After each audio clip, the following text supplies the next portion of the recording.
નમસ્કાર વિદ્યાર્થી મિત્રો, હું શિરીષ સુરતી આપ સર્વનું તમારી પોતાની યુટ્યુબ ચેનલ ઓશન કોચિંગ ક્લાસીસમાં હાર્દિક સ્વાગત કરું છું. વિદ્યાર્થી મિત્રો, અત્યારે તમારી પ્રથમ સત્રની જે પરીક્ષા છે એ શરૂ થવાની તૈયારી છે. તો વિદ્યાર્થી મિત્રો, ઓશન કોચિંગ ક્લાસીસ તમારા માટે પ્રથમ પરીક્ષા માટે ખૂબ જ ઉપયોગી એવું શંખનાદ શ્રેણી લઈને તમારા માટે આવી ચૂક્યું છે. જે શંખનાદ શ્રેણીની અંદર વિદ્યાર્થી મિત્રો તમને 3 પ્રશ્નપત્ર આપવામાં આવશે અલગ અલગ વિષય. એમાં આજના આ વિડીયોની અંદર આપણે પ્રથમ પરીક્ષા માટે ખૂબ જ મહત્વનું કહી શકાય એવું 2025ના વર્ષનો જે શંખનાદ છે એ શરૂ થઈ ચૂક્યો છે વિદ્યાર્થી મિત્રો.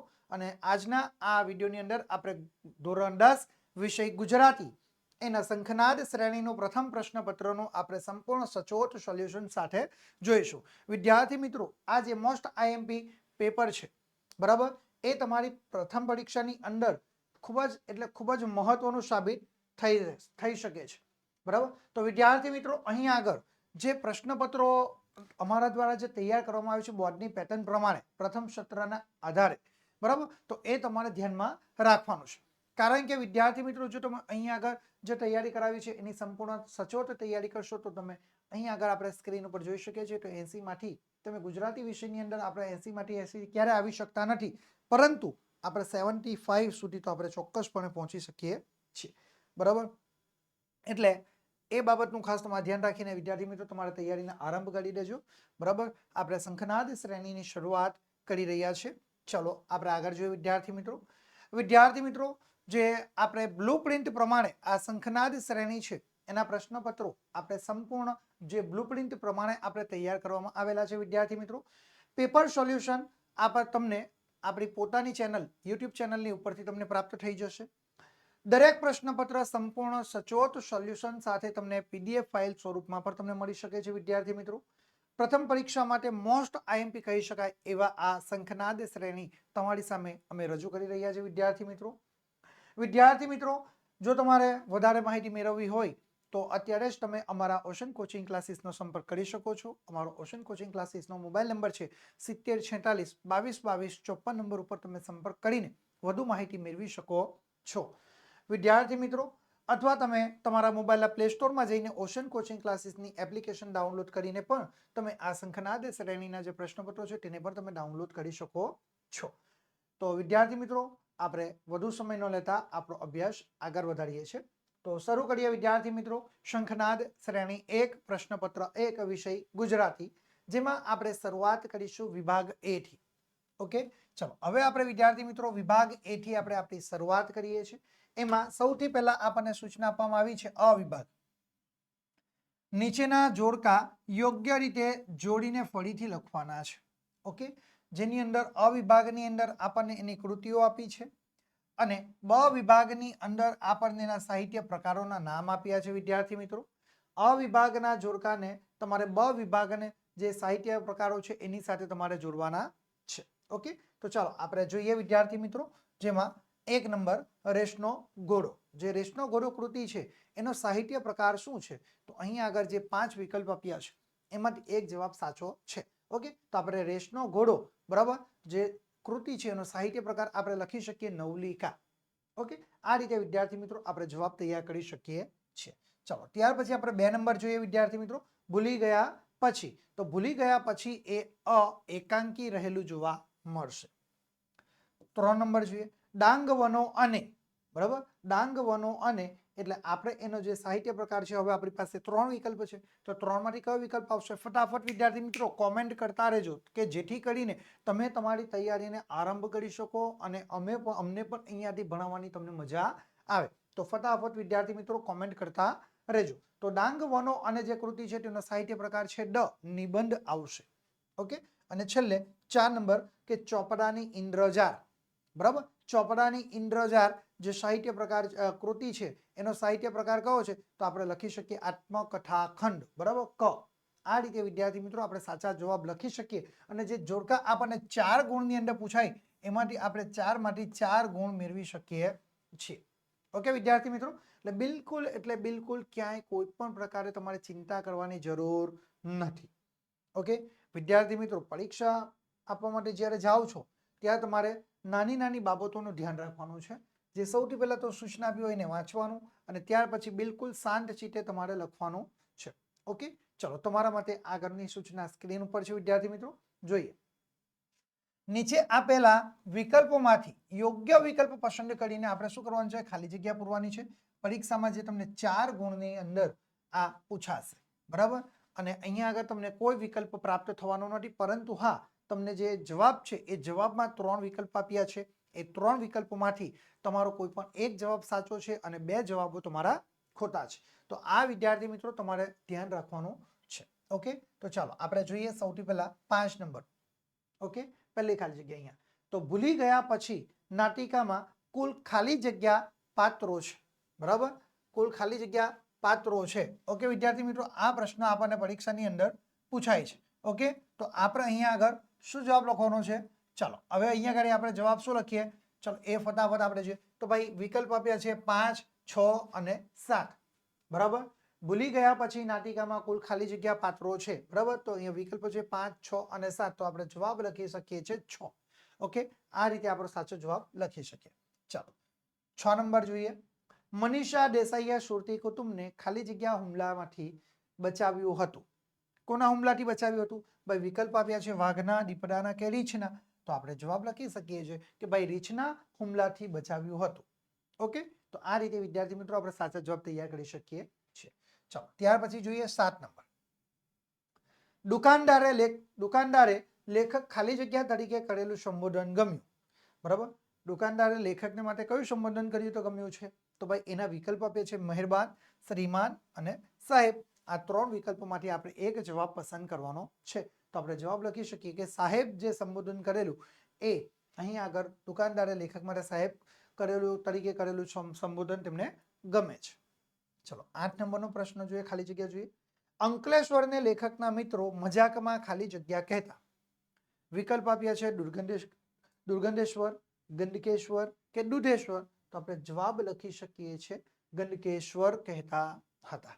ઓકે, તો આ રીતે વિદ્યાર્થી મિત્રો બિલકુલ સરળતાથી 4 ગુણમાંથી 4 ગુણ સરળતાથી તમે મેળવી શકો છો.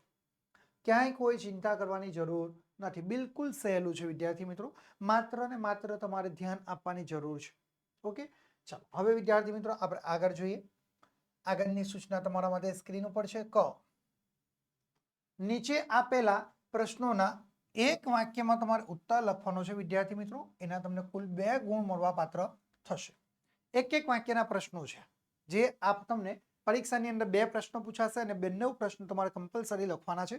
અહીં આગળ તમને ક્યાંય કોઈ વિકલ્પ પ્રાપ્ત થવાનો નથી વિદ્યાર્થી મિત્રો. એટલે આ એક બાબત ખાસ તમારે ધ્યાનમાં રાખવો. ચલો હવે આપણે જોઈએ વિદ્યાર્થી મિત્રો આગળ જોઈએ. આગળનો પ્રશ્ન 9 નંબરનો કે પર્વતારોહણ શિબિર ક્યાં હતી અથવા ક્યાં આવેલી છે, બરાબર. તો આપણે જવાબ લખી શકીએ છીએ કે ભાઈ પર્વતારોહણ શિબિર એ માઉન્ટ આબુમાં આવી હતી. ક્યાં આવેલી છે?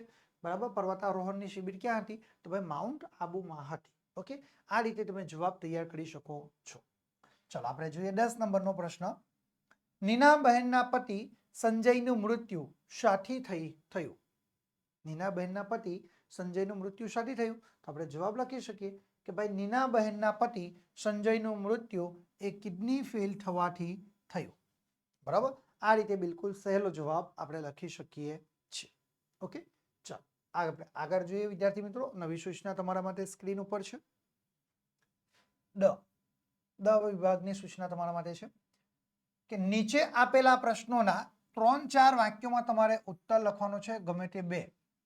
એના કુલ તમને 4 ગુણ મળવા પાત્ર થશે. એટલે કે વિદ્યાર્થી મિત્રો અહીં આગળ તમને એક વિકલ્પ પ્રાપ્ત થવાનો છે. કુલ 3 પ્રશ્નો આપેલા હશે. 3 માંથી તમારે 2 પ્રશ્નોના જવાબ સાચા આપવાના.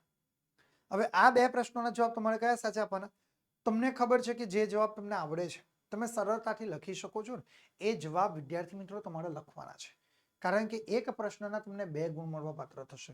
કેટલા ગુણ મળવા પાત્ર થાય છે? એક પ્રશ્નના 2 ગુણ્યા 2, બરાબર. તમારા અહીં આગળ આપણે જોઈએ 4 ગુણ તમને મળવા પાત્ર થઈ જશે. ઓકે, એટલે આ એક બાબત તમારે ખાસ ધ્યાનમાં રાખવી. ચાલો હવે આપણે આગળ જોઈએ વિદ્યાર્થી મિત્રો. 11 નંબરનો પ્રશ્ન તમારા માટે સ્ક્રીન ઉપર છે કે બેટા ચાલ બહુ મોડું થઈ ગયું. વિનુ કાકાના આ વાક્યનો ગુદાર્થ તમારે સમજાવવાનો છે. વિનુ કાકાનું જે આ વાક્ય છે એને તમારે સમજાવવાનું છે. તો આપણે જવાબ લખી શકીએ કે બેટા ચાલ બહુ મોડું થઈ ગયું. વિનુ કાકા આ વાક્યના ગુદાર્થમાં બોલ્યા છે. આ વાક્ય છે એ ગુદાર્થમાં બોલ્યા કે સૌરભ ભણી ગણીને એ અમેરિકામાં ડોક્ટર થયો છે. શું થયો છે? સૌરભ ભણી ગણીને અમેરિકાની અંદર એક મોટો ડોક્ટર થઈ ગયો છે. તેને ભૌતિક સમૃદ્ધિ મેળવી છે, પણ તેની પાસે માતા પિતા માટે બિલકુલ એટલે બિલકુલ સમય ફાળવવા જેટલી આંતરિક સમૃદ્ધિ પણ રહી હતી નહીં. આ જગતની અંદર માતા પિતા સિવાય કઈ મહત્વનું નથી. પણ અહીંયા આગળ જો આ સૌરભ તો ભણી ગણીને અમેરિકામાં ડોક્ટર થઈ ગયો, ભૌતિક સમૃદ્ધિઓ મેળવી લીધી, પરંતુ તેની પાસે પોતાના માતા પિતાને સમય ફાળવવા જેટલી પણ આંતરિક સમૃદ્ધિ રહેલી હતી નહીં. સૌરભને ઉમદા માણસ બનાવવામાં અને સંસ્કાર આપવામાં મોડું થઈ ગયું.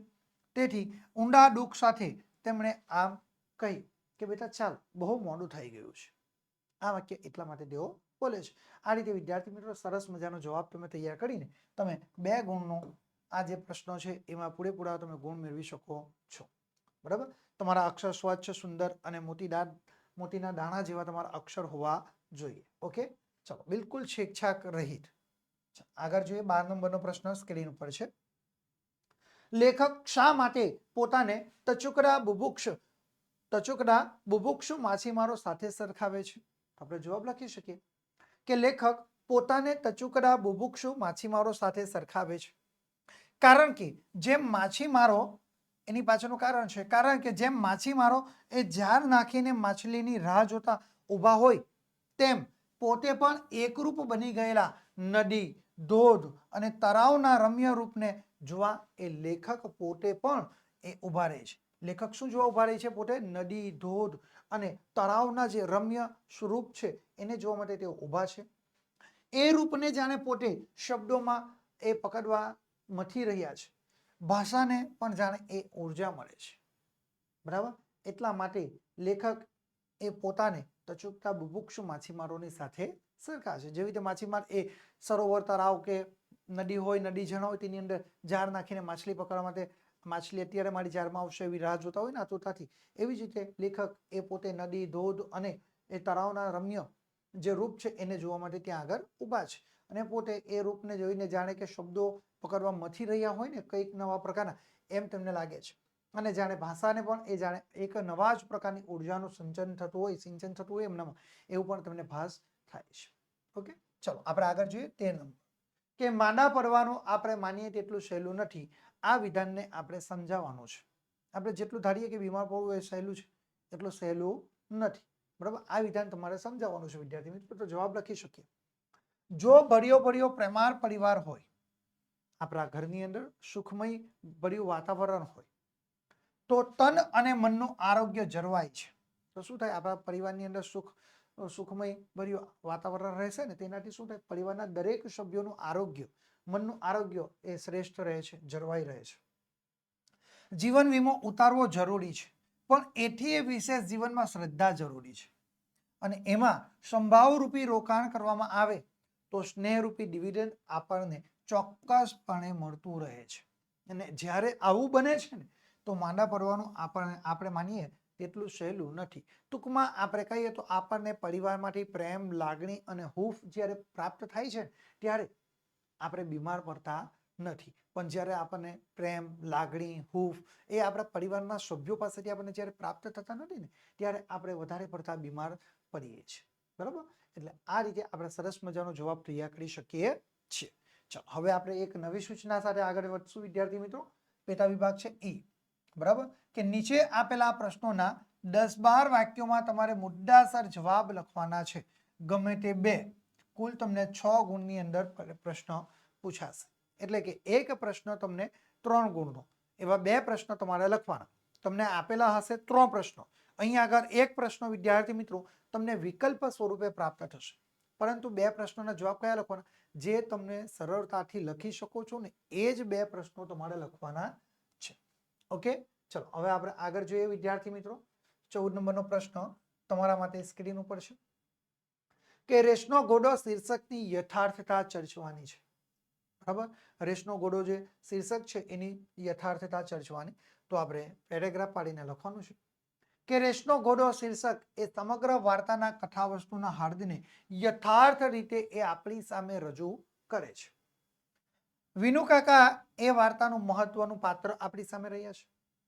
પોતાના સંતાનોને પરીક્ષાલક્ષી એ સ્પર્ધાત્મક હોડમાં એ રેસના ઘોડાની જેમ એ જોતડીને પોતાના વિચારો એમના ઉપર લાદી દેનારા મા બાપનું વિનુ કાકા પ્રતિનિધિત્વ એ કરતા જોવા મળે છે.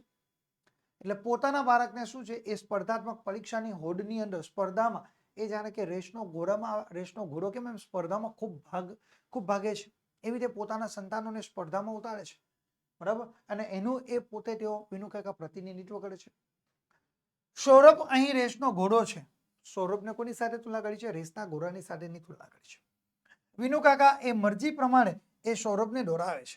સૌરભ મોટી ડિગ્રી મેળવે છે, ખૂબ જ ચંદ્રકો જીતે છે, અખબારમાં એનું નામ ચમકે છે, એના આ સૌરભના ફોટાઓ પણ છપાય છે. એવું વિનુ કાકા ઈચ્છે છે. દરેક માતા પિતાની આજે આવી જ ઈચ્છા હોય કે પોતાનું બાળક ખૂબ એ નામના કમાય, એમના બાળકનું ન્યૂઝપેપરોમાં, ટીવી સમાચારોમાં, મોટા મોટા બેનરોની અંદર એમનો ફોટો આવે, એવું દરેક માતા પિતા ઈચ્છે છે. ચંદ્રકો જીતે, અલગ અલગ પારિતોષિકો એને પ્રાપ્ત થાય, ઇનામ પ્રાપ્ત થાય, એવું એ આજે દરેક માતા પિતા ઈચ્છે છે. એની અંદર આપણે શું ગુમાવીએ છીએ? આપણે આપણા બાળકોની અંદર સૌરભ આપણે ઊણા ઉતરી શકતા નથી. એવી જ રીતે એમ સૌરભ એ ઊણો ઉતરે કે ઓછા માર્ક્સ આવે તો વિનુ કાકા એ સૌરભને એ ટોકે છે, એમને ઉતારી પાડે છે, એમને ઠપકો આપે છે. એમાં એમની મહેનત એ સફળ થાય છે. એ આપણે પણ માતા પિતા તરીકે આપણે આપણા સંતાનોને, આપણા બાળકોને ટોકીએ છીએ, રોકીએ છીએ, પરંતુ છેલ્લે પરિણામ શું આવે? એ પરિણામ આપણને સારું પ્રાપ્ત થાય. પરંતુ શું થાય છે કે રેસના ઘોડાની જેમ પ્રથમ એ આપણે આપણું બાળક પ્રથમ ક્રમાંક તો આવશે, પરંતુ બાળકને આપણે જે મુક્ત વિચારથી પ્રેરિત કરવાના હતા એમાં આપણે પ્રેરિત કરી શકતા નથી. એટલે સૌરભ એ રેસના ઘોડાની જેમ એ પ્રથમ આવ્યો.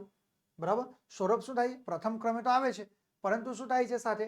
તે અમેરિકામાં ડોક્ટર થયો અને ત્યાંની એ મોટી હોસ્પિટલમાં એ કામે પણ લાગી ગયો. એની નામના ખૂબ વધે છે. વિશાળ બંગલો છે, કાર જેવી અનેક પ્રકારની ભૌતિક સુખ સુવિધાઓ એ મેળવી. બરાબર. પરંતુ જીવન જીવવા માટે જરૂરી જે સંવેદના હતી, જે લાગણી હતી, જે ઇમોશન્સ હતા, એ તેને સંપૂર્ણ રીતે ગુમાવી દીધા. મા બાપ સાથે વાત કરવાનો અને એમને સમજવાનો કે સહારો થવાનો હવે સૌરભની પાસે સમય બિલકુલ રહ્યો હતો નહીં. આમ સૌરભ એ શિક્ષણ ક્ષેત્રે રેસનો ઘોડો જીતી ગયો. આ માત્ર ને માત્ર સૌરભ એ શિક્ષણ ક્ષેત્રની અંદર કારકિર્દીને એ ઉજ્જવળ બનાવી શક્યો. બરાબર. એને પૈસા કમાવ્યા, સારી એવી ભૌતિક સુખ સુવિધા, સંપત્તિ, વિશાળ બંગલો, ગાડી, બરાબર, બધી ભૌતિક સુખ સુવિધાઓ તેને પ્રાપ્ત કરી લીધી. બરાબર. પરંતુ એ જીવન જીવવા માટે જે ખરેખર પ્રેમ, લાગણી, હૂબ, સંવેદના, ઇમોશન્સ હોવા જોઈએ એનામાં રહ્યા નહીં. માતા પિતા સાથે વાતચીત કરવાનો પણ એમને સમય લાગ્યો નહીં. માતા પિતાનો સહારો થવાનો હતો એમાં પણ એ સમજી શક્યો નહીં. બિલકુલ એની પાસે સમય રહ્યો નહીં. માત્ર ને માત્ર સૌરભ એ શિક્ષણ ક્ષેત્રના એ જે રેસનો ઘોડો બનીને એ જીતી જાય છે, પરંતુ સંસ્કાર ક્ષેત્રમાંથી હારી ગયો. આ દ્રષ્ટિએ રેસનો ઘોડો એ શીર્ષક અહીં આગળ આપણને બિલકુલ એ યથાર્થ થતું લાગે છે. આ રીતે વિદ્યાર્થી મિત્રો સરસ મજાનો જવાબ લખીને આપણે 3 ગુણ મેળવી શકીએ છીએ, પરંતુ જવાબ સાચો આપશો તો. બરાબર. ચલો આપણે આગળ જોઈએ વિદ્યાર્થી મિત્રો. પ્રશ્ન નંબર 15 કે અમદાવાદ અને રાજકોટની મુસાફરી દરમિયાન ખોવાયેલી છત્રીની કથા. બરાબર. શું? ખોવાયેલી છત્રીની કથા એ છત્રી પાઠના આધારે તમારે લખવાની છે. ઓકે. તો આપણે જવાબ લખી શકીએ. પેરેગ્રાફ પાડીને લખવાનું કે અમદાવાદ રાજકોટની મુસાફરી દરમિયાન લેખક એ છત્રી ભૂલી ગયા હતા. કઈ મુસાફરી દરમિયાન? અમદાવાદ અને રાજકોટની જે મુસાફરી કરે છે એ દરમિયાન લેખક છત્રી ભૂલી ગયા હતા.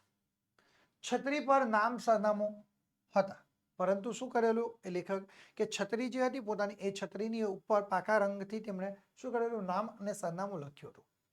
એ છત્રી રાજકોટ પહોંચી ગઈ હતી. રાજકોટ પહોંચી હતી. ત્યાંથી છત્રી અંગે પત્ર આવ્યો. ત્યારે ખબર પડી કે છત્રી તો ખોવાઈ ગઈ છે. ત્યાં સુધી લેખકને પણ ખબર હતી નહીં. આખો હાસ્ય નિબંધ છે. બરાબર. એટલે લેખકે પત્ર લખીને એ સજ્જનનો આભાર માન્યો અને તેની છત્રી પોતાની પાસે ન હોવાની તેમણે દિલગીરી પણ વ્યક્ત કરી અને પોતાની છત્રી મેળવી લેવા એ ઘટતું કરવાનું વચન પણ તેમને આપ્યું. હવે સવાલ એ હતો કે એક છત્રી લેવા છેક રાજકોટ સુધી જવું, એમાં રાજકોટ જવા આવવાનો બસ ભાડા અને રિક્ષા ભાડાના જે પૈસા થાય, તો આપણે ત્યાં અમદાવાદથી રાજકોટ જઈએ તો ચા નાસ્તો કરીએ, રિક્ષાના અમુક બસ સ્ટેશન ઉપરથી અમુક જગ્યા ઉપર જવું હોય તો ત્યાં રિક્ષા કરીએ તો એના પૈસા, બરાબર, ચા પાણી નાસ્તા કરીએ એના પૈસા, એમ મળીને કુલ કેટલા થાય કે 300-350 રૂપિયા થઈ જાય છે.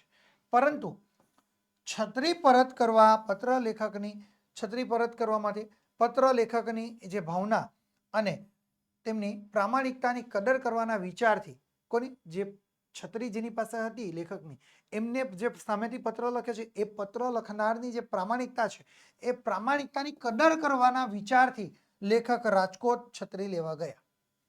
છત્રી મેળવી અને એ સજ્જનનો તેમણે આભાર વ્યક્ત કર્યો.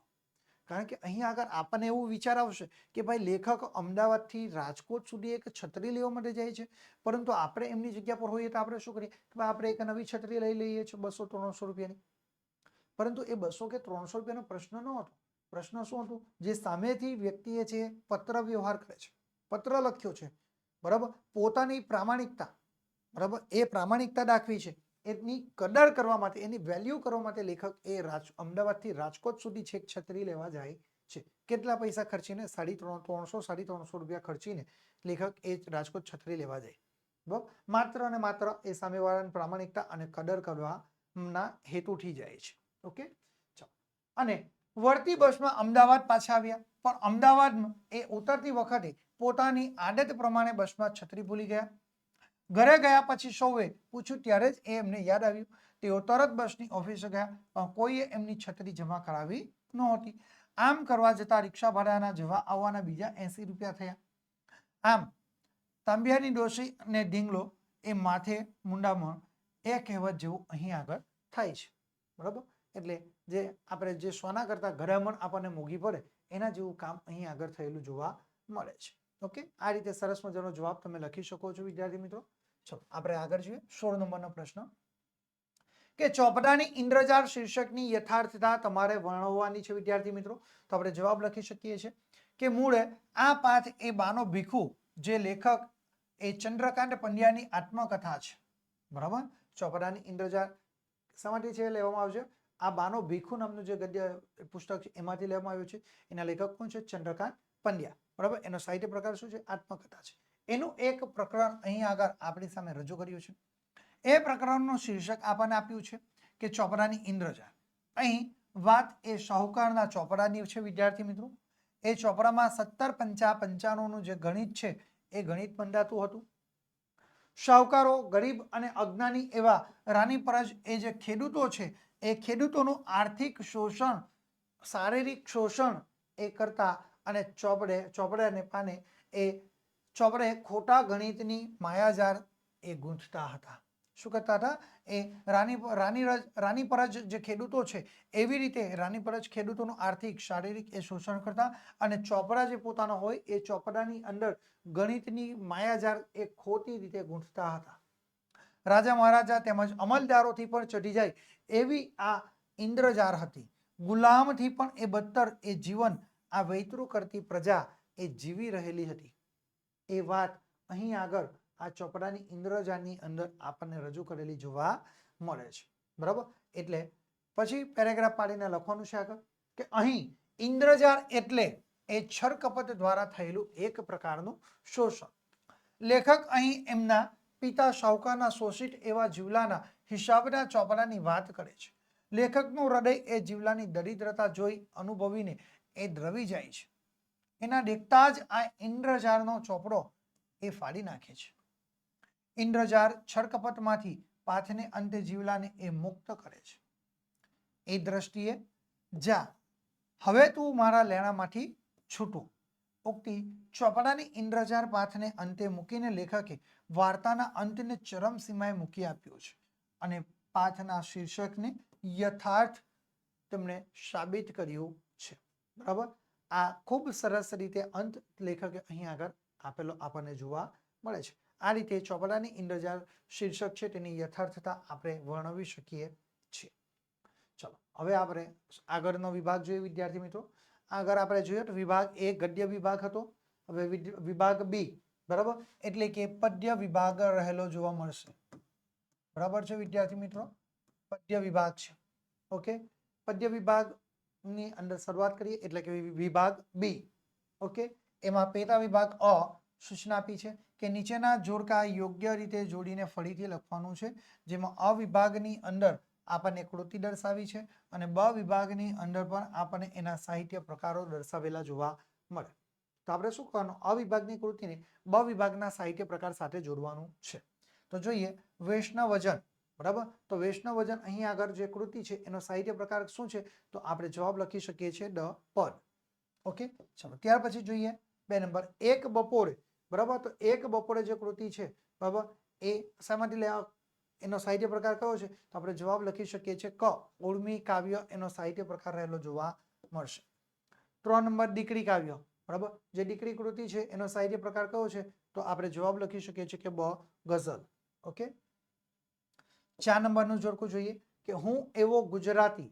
બરાબર, હું એવો ગુજરાતી જે કાવ્ય છે, કૃતિ છે, એનો સાહિત્ય પ્રકાર શું છે, તો આપણે જવાબ લખી શકીએ અ ગીત કાવ્ય. ઓકે, તો આ રીતે વિદ્યાર્થી મિત્રો સરસ મજાના આપણે જવાબો તૈયાર કરી શકીએ છીએ. ઓકે, ચાલો હવે આપણે આપણો અભ્યાસ આગળ વધારીએ છીએ વિદ્યાર્થી મિત્રો. સૂચના જોઈએ બ, પેટા વિભાગ છે બ વિભાગ. એમાં સૂચના પણ આપી છે કે નીચે આપેલા વિકલ્પોમાંથી યોગ્ય વિકલ્પ પસંદ કરીને ખાલી જગ્યા પૂરવાનું છે વિદ્યાર્થી મિત્રો. એના કુલ તમને 4 ગુણ મળવા પાત્ર થશે. હવે વિદ્યાર્થી મિત્રો એક બાબત ધ્યાન રાખવાની કે ભાઈ જોડકા છે, ખાલી જગ્યા છે, એક વાક્યના પ્રશ્નો, એમાં પૂરેપૂરા ગુણ આપણે કવર કરી શકીએ છીએ. ઓકે, એટલે ધ્યાન રાખજો વિદ્યાર્થી મિત્રો, ખૂબ જ શાંતિથી ધીરજથી તમારે પ્રશ્નો વાંચવાનો, એના વિકલ્પો જોવાના અને ત્યાર પછી તમારે જવાબ લખવાનો છે. તો જોઈએ 21 નંબર, શકળ લોકમાં ખાલી જગ્યા તીર્થ સ્વરૂપ છે. વિકલ્પ આપણને આપ્યા છે ભક્તિજન, બરાબર, ભક્તજન, જ્ઞાનીજન કે વૈષ્ણવજન. બરાબર, તો આપણે અહીંયા જોઈએ શકળ લોકમાં, બરાબર, ખાલી જગ્યા તીર્થ સ્વરૂપ છે, તો આપણે જવાબ 3 માંથી કયો સાચો જવાબ આવશે, તો આપણે લખી શકીએ વૈષ્ણવજન એ તીર્થ સ્વરૂપ છે. ઓકે, આ રીતે વિદ્યાર્થી મિત્રો આપણે સાચા જવાબ લખીને ખાલી જગ્યામાં એક ગુણ મેળવીને આપણે 4 માંથી 4 ગુણ મેળવી શકીએ છીએ. ચલો 22 નંબર જોઈએ, સુખદ ચંદન અને કુમકુમમાં કવિ ખાલી જગ્યા જુએ છે. વિકલ્પ આપ્યા છે દીકરાને, દીકરીને કે પત્નીને, તો આપણે જવાબ લખી શકીએ છીએ દીકરીને જુએ છે. 23 નંબર જોઈએ, વતનથી વિદાય થતા કવિ વતન માટેનો ખાલી જગ્યા અનુભવે છે. વિકલ્પ આપ્યા છે આનંદ, તલસાટ કે તિરસ્કાર, તો આપણે જવાબ તૈયાર કરી શકીએ છીએ કે અહીં આગળ તલસાટ એ અનુભવે છે. વતનથી વિદાય થતા કવિ વતન માટેનો તલસાટ અનુભવે છે. 24 નંબર જોઈએ, હું એવો ગુજરાતી કાવ્યમાં કવિ મીરાને ખાલી જગ્યા યાદ કરે છે. બરાબર, હું એવો ગુજરાતી કાવ્યમાં કવિ મીરાબાઈને ખાલી જગ્યા યાદ કરે છે. આખ્યાન, કરતાલ કે જેતર. બરાબર, તો મીરાબાઈને શું યાદ કરે છે, મીરાબાઈના હાથમાં શું હતું, તો એ આપણે જવાબ લખવાનો કે ભાઈ કરતાલ. બરાબર, મીરાબાઈના હાથમાં કરતાલ આપણને રહેલી જોવા મળે છે. એટલે હું એવો ગુજરાતી કાવ્યમાં કવિ મીરાને એ કરતાલ યાદ કરે છે. ઓકે, ચલો આપણે આગળની સૂચના જોઈએ ક વિભાગ, પેટા વિભાગ છે. સૂચના આપી છે નીચે આપેલા પ્રશ્નોના એક વાક્યમાં તમારે ઉત્તર લખવાના છે વિદ્યાર્થી મિત્રો. એના કુલ તમને 2 ગુણ મળવા પાત્ર થશે. ઓકે, ચલો હવે આપણે આગળ જોઈએ પ્રશ્ન નંબર 25. વાચ કાચ મન નિર્મળ રાખે એટલે શું? બરાબર, તો આપણે જવાબ લખી શકીએ કે ભાઈ વાચ કાચ મન નિર્મળ રાખે એટલે વાણી, ચારિત્ર અને મનને સ્થિર રાખે. શું?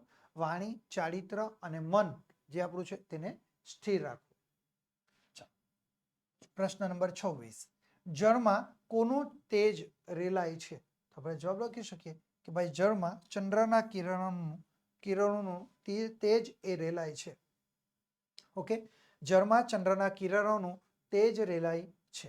ઓકે, આ રીતે વિદ્યાર્થી મિત્રો બંને પ્રશ્નોના જવાબ સાચા આપો એટલે તમને 2 માંથી 2 ગુણ મળવા પાત્ર થઈ જાય છે. ઓકે, ચલો આગળની સૂચના જોઈએ ડ. બરાબર, કે નીચે આપેલા પ્રશ્નોના 3-4 વાક્યોમાં તમારે ઉત્તર લખવાના છે ગમે તે 2. બરાબર, અને એના કુલ કેટલા ગુણ છે? 4 ગુણ આપણને મળવા પાત્ર થશે. કેટલા ગુણ રહેશે? 4 ગુણ મળવા પાત્ર થશે. કે નીચે આપેલા પ્રશ્નોના 3-4 વાક્યમાં ઉત્તર લખવાના ગમે તે 2, એના 4 ગુણ છે. એટલે કે અહીંયા તમને વિકલ્પો પ્રાપ્ત થવાના છે. બરાબર, એટલે તમને 3 પ્રશ્નો આપેલા હશે, 3 માંથી તમને આવડે છે, તમે સરળતાથી લખી શકો એવા 2 પ્રશ્નો તમારે લખવાના છે. એક પ્રશ્નના તમને 2 ગુણ મળવા પાત્ર થશે. એટલે 2 પ્રશ્નો લખો તેના કુલ 4 ગુણ તમને મળવા પાત્ર થઈ જાય. તો જોઈએ આપણે આગળ 27 નંબરનો પ્રશ્ન. કે કવિ પક્ષીને પામવા શું કરવાનું કહે છે? બરાબર, તો આપણે જવાબ લખી શકીએ કે ભાઈ પક્ષીને પામવા કવિ કહે છે કે તેના પર તીર ચલાવવાનું નથી. આપણે પક્ષીને તીર કરવાથી તો માત્ર ને માત્ર આપણને પક્ષીનું શરીર પ્રાપ્ત થાય છે. એટલે કવિ શું કહે, એના પક્ષી ઉપર આપણે તીર ચલાવવાનું નથી, પણ ક્યાંક છુપાઈને તેના મધુર ગીત સાંભળવાના છે. તેનાથી પક્ષીના મધુર કલરવનું સૌંદર્ય આપણને માણવા મળશે. પક્ષી તેના પ્રભુ સાથે તારા હૈયામાં એ વાસ કરશે. શું કરશે? પક્ષીઓ તેના પ્રભુની સાથે આપણા હૃદયની અંદર એ વાસ કરે છે. કારણ કે એ જે સરસ મજાનું એ મધુર કલરવ કરે છે, એ સૌંદર્ય આપણે માણીએ છીએ, તેનાથી એ ઈશ્વર આપણા હૃદયની અંદર પક્ષી એ પોતાના હૃદયની અંદર ઈશ્વરની સાથે આપણા મનની અંદર હૈયામાં એ વાસ કરતા જોવા મળે છે. ચલો આપણે આગળ જોઈએ વિદ્યાર્થી મિત્રો, પ્રશ્ન નંબર 28. સત્યના આયુધની કઈ વિશેષતા છે? બરાબર, તો જવાબ લખીએ કે કવિએ ગાંધીજીના સત્યને આયુધ કહ્યું છે. કવિએ કોને સત્યને આયુધ કહ્યું છે? ગાંધીજીના સત્યને આયુધ કહ્યું છે. વિશ્વમાં અનેક યુદ્ધો જાત જાતના આયુધોથી લડાયા છે. સમગ્ર વિશ્વની અંદર અલગ અલગ પ્રકારના યુદ્ધો લડાતા જોવા મળે છે, કે રશિયા અને યુક્રેન, ઇઝરાયલ અને ગાઝા, લેબનાન, બરાબર, આવા અલગ અલગ જાતના વિશ્વની અંદર યુદ્ધો લડાતા જોવા મળે છે. અને આ તમામ યુદ્ધો એ જાત જાતના જે શસ્ત્રોથી લડવામાં આવે છે. બરાબર, અલગ અલગ પ્રકારના હથિયારોથી એ યુદ્ધ લડવામાં આવે છે, અને ભવિષ્યમાં પણ એ લડાશે. ગાંધીજીએ સત્યના અહિંસા રૂપે શસ્ત્રથી એ બ્રિટિશરોને ધ્રુજાવ્યા હતા. શાનાથી ધ્રુજાવ્યા છે ગાંધીજીએ? સત્યના અહિંસા રૂપી એ શસ્ત્રથી. ગાંધીજીનું જે સૌથી મોટામાં મોટું શસ્ત્ર કહી શકાય ને, તો એ અહિંસા હતું. એનાથી તેમણે બ્રિટિશરોને ધ્રુજાવી નાખ્યા હતા, અને તેના કારણે જ ભારતને એ આજે સ્વતંત્રતા પણ મળેલી છે. વિશ્વના ઇતિહાસમાં આ અનોખી ઘટના ગણાવી શકાય છે. બરાબર, આ રીતે આપણે જવાબ તૈયાર કરી શકીએ છીએ વિદ્યાર્થી મિત્રો. ઓકે, ચાલો 29 નંબરનો પ્રશ્ન જોઈએ. ઉછરે છે રોજ કાયમથી ફડકમાં દીકરી, એમ કવિ શા માટે કહે છે? તો આપણે જવાબ લખી શકીએ કે આપણી ભારતીય સંસ્કૃતિમાં દીકરા અને દીકરીના ઉછેરમાં ખૂબ જ મોટો તફાવત હોય છે. શું? આપણી ભારતીય સંસ્કૃતિમાં દીકરા અને દીકરીનો જે ઉછેર કરવામાં આવે છે, એમાં ઘણો મોટો તફાવત રહેલો જોવા મળે છે. દીકરો સ્વતંત્ર બનીને જીવી શકે છે, પરંતુ દીકરીને એ દીકરા જેટલી સ્વતંત્રતા આપવામાં આવતી નથી. તેને કેટલાક સામાજિક બંધનોમાં બંધાઈને એ દીકરીએ એ જીવન જીવવું પડે છે. તે મુક્ત બનીને લાજ, મર્યાદા, શરમ છોડી શકતી નથી. તેને સતત સમાજનો ડર રહે છે. શું છે? એ પોતાની દીકરીને સતત એ સમાજનો ડર રાખીને એ હંમેશા માટે જીવવું પડે છે. દીકરી આખું જીવન એ ડરતા ડરતા જ વિતાવે છે. શું કરે છે? દીકરી આખું પોતાનું જે જીવન છે એ શું ડરતા ડરતા જ એ વિતાવે છે, ગભરાતા ગભરાતા પોતાનું જીવન પસાર કરે છે. એટલા માટે કવિ કહે છે કે ઉછરે છે રોજ કાયમથી ફડકમાં દીકરી. આ રીતે સરસ મજાનો આપણે જવાબ તૈયાર કરી શકીએ છીએ, અને અહીં આગળ લખી શકીએ. જો આપણે પદ્ધતિસર જવાબ લખશું તો આપણને 2 ગુણમાંથી 2 ગુણ પણ મળવા પાત્ર થશે. ચાલો આપણે આગળ જોઈએ વિદ્યાર્થી મિત્રો. અહીંયા સૂચના છે ઈ. નીચે આપેલા પ્રશ્નોના 10-12 વાક્યોમાં તમારે મુદ્દાસર ઉત્તર લખવાનો છે, ગમે તે 2, અને કુલ આપણને એના 6 ગુણ મળવા પાત્ર થશે. એટલે કે એક પ્રશ્નના 3 ગુણ, બરાબર, અને 2 પ્રશ્ન લખો તો 6 ગુણ. પરંતુ વિદ્યાર્થી મિત્રો અહીં આગળ તમને એક પ્રશ્ન વિકલ્પ સ્વરૂપે પ્રાપ્ત થશે.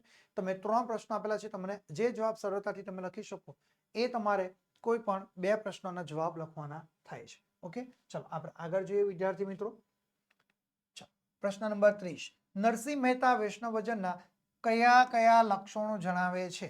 ઓકે, તો આપણે જવાબ લખી શકીએ કે નરસિંહ મહેતા વૈષ્ણવજનના લક્ષણો દર્શાવતા જણાવે છે કે દુનિયાની તમામ વ્યક્તિને તે વંદન કરે છે. કોણ? નરસિંહ મહેતા દુનિયાની તમામ વ્યક્તિને એ વંદન કરે છે, અર્થાત તે સૌનો એ આદર કરે છે. તે કોઈની પણ એ સાચો વૈષ્ણવજન ક્યારેય કોઈની નિંદા કરતો નથી. તેના મન, વચન અને ચારિત્રમાં કોઈ ભિન્નતા એ જોવા મળતી નથી. એવા વૈષ્ણવજનની માતાને કવિ ધન્ય કહે છે. સાચો વૈષ્ણવજન હંમેશા પારકાના દુઃખ દર્દને એ દૂર કરે છે, પરંતુ એ મનમાં ઉપકાર કર્યાનું સહેજે એ અભિમાન રાખતો પણ નથી.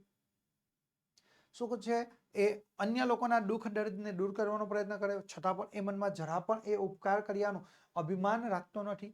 સાચા વૈષ્ણવજનની નજરમાં સૌ એક સમાન છે અને સાચો વૈષ્ણવજન એ પર સ્ત્રીને માતાની સમાન દ્રષ્ટિથી પણ જોતો હોય છે. સાચા વૈષ્ણવજને પોતાની ઈચ્છા કામનાનો એ ત્યાગ કર્યો હોય છે. સાચો વૈષ્ણવજન ક્યારેય અસત્ય પણ બોલતો નથી અને પારકા ધનને એ હાથ પણ અડાડતો નથી. વૈષ્ણવજન એ મોહમાયાથી પર હોય છે. તેનું ચિત્ત હંમેશના માટે રામ નામની ધૂનમાં જ એ લીન પણ રહેતું હોય છે. તેના અંતરમાં દ્રઢ વૈરાગ્ય હોય છે. તે નિર્લોભી, નિષ્કપટી અને નિર્મળ હોય છે અને તેને સાચા વૈષ્ણવજને એ પોતે કામ ક્રોધ ઉપર વિજય પણ પ્રાપ્ત કરેલો જોવા મળે છે.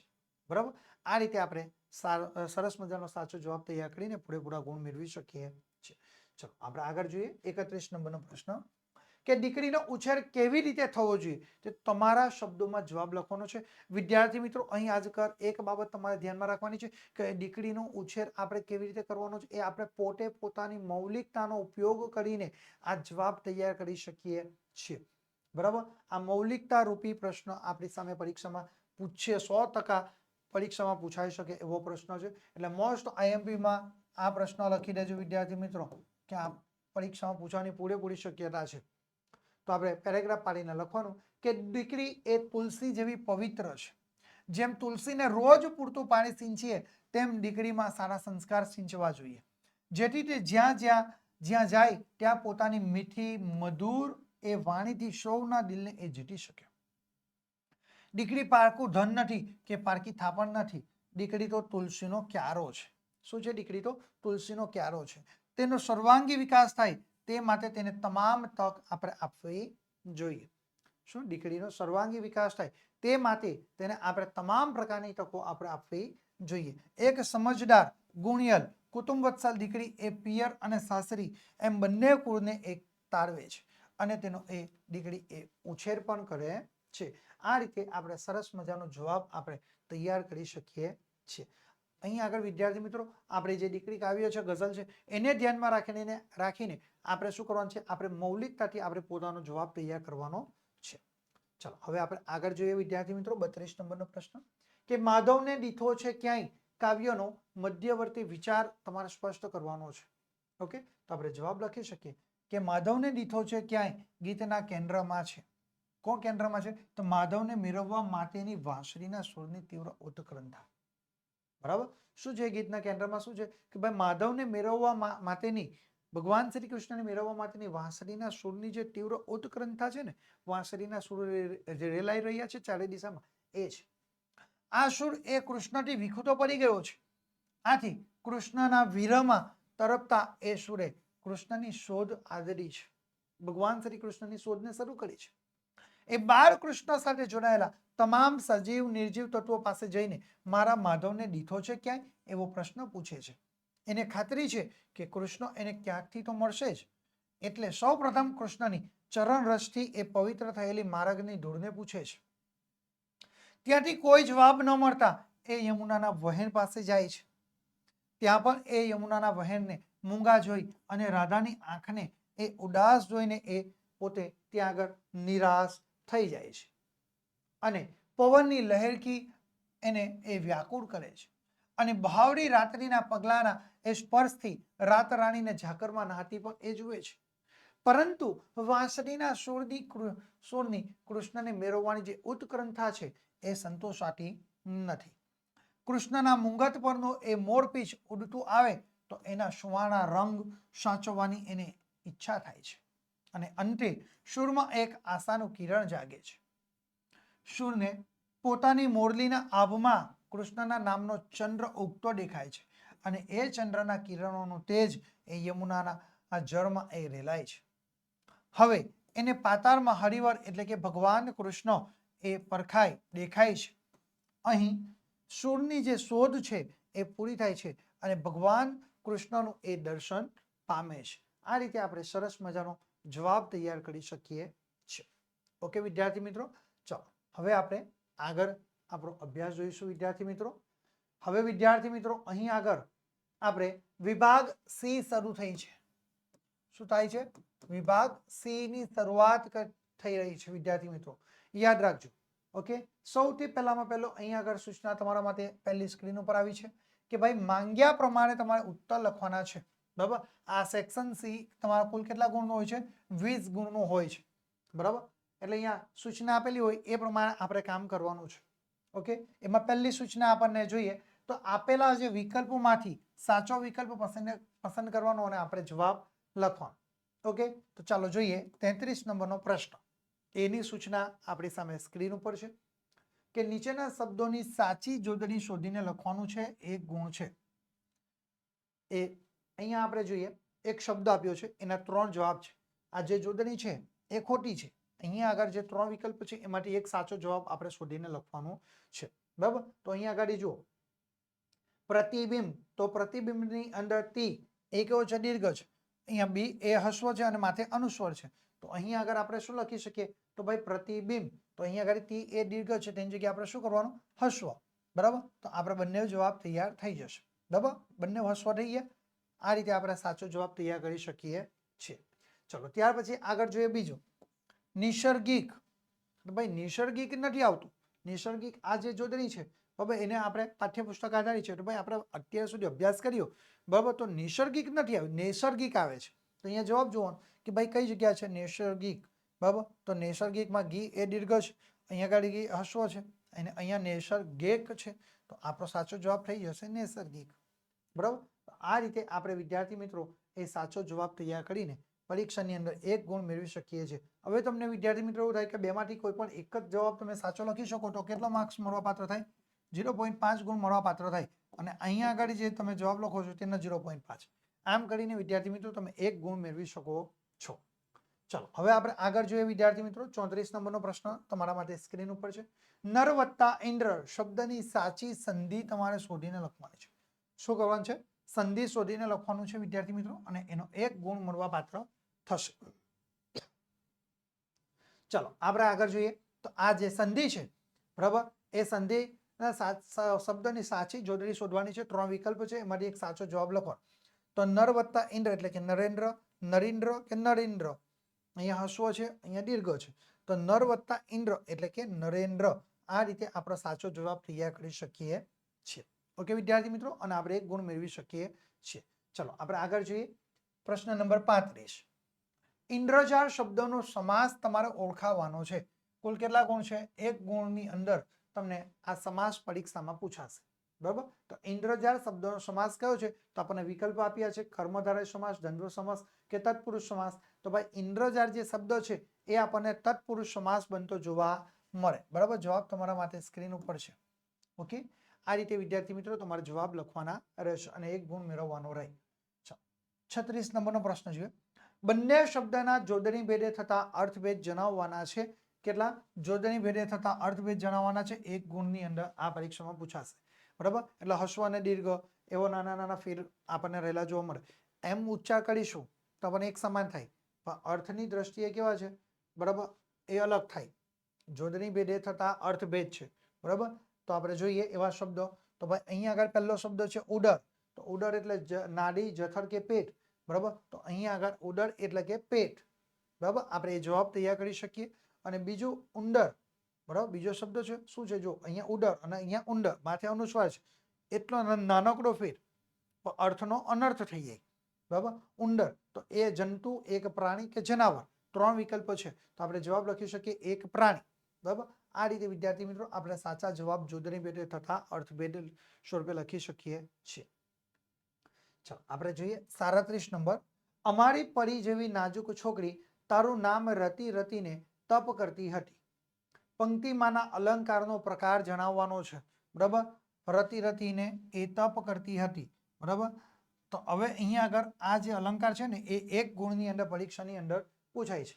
શું છે? અમારી પરી જેવી નાજુક છોકરી તારું નામ રતી રતીને તપ કરતી હતી. બરાબર, પંક્તિમાં અલંકાર કયો છે? બરાબર, જેવો, જેવી, જેવું. તો કયો અલંકાર આવે? ઉપમા. જાણે રખી શકે તો કયો અલંકાર? તો ભાઈ એ જાણે રખી શકે એટલે કે ઉત્પ્રેક્ષ અલંકાર. બરાબર. તો અહીં આગળ જો જેવી અમારી પરી જેવી નાજુક છોકરી તારું નામ રતી રતીને તપ કરતી હતી, તો ઉપમા અલંકાર.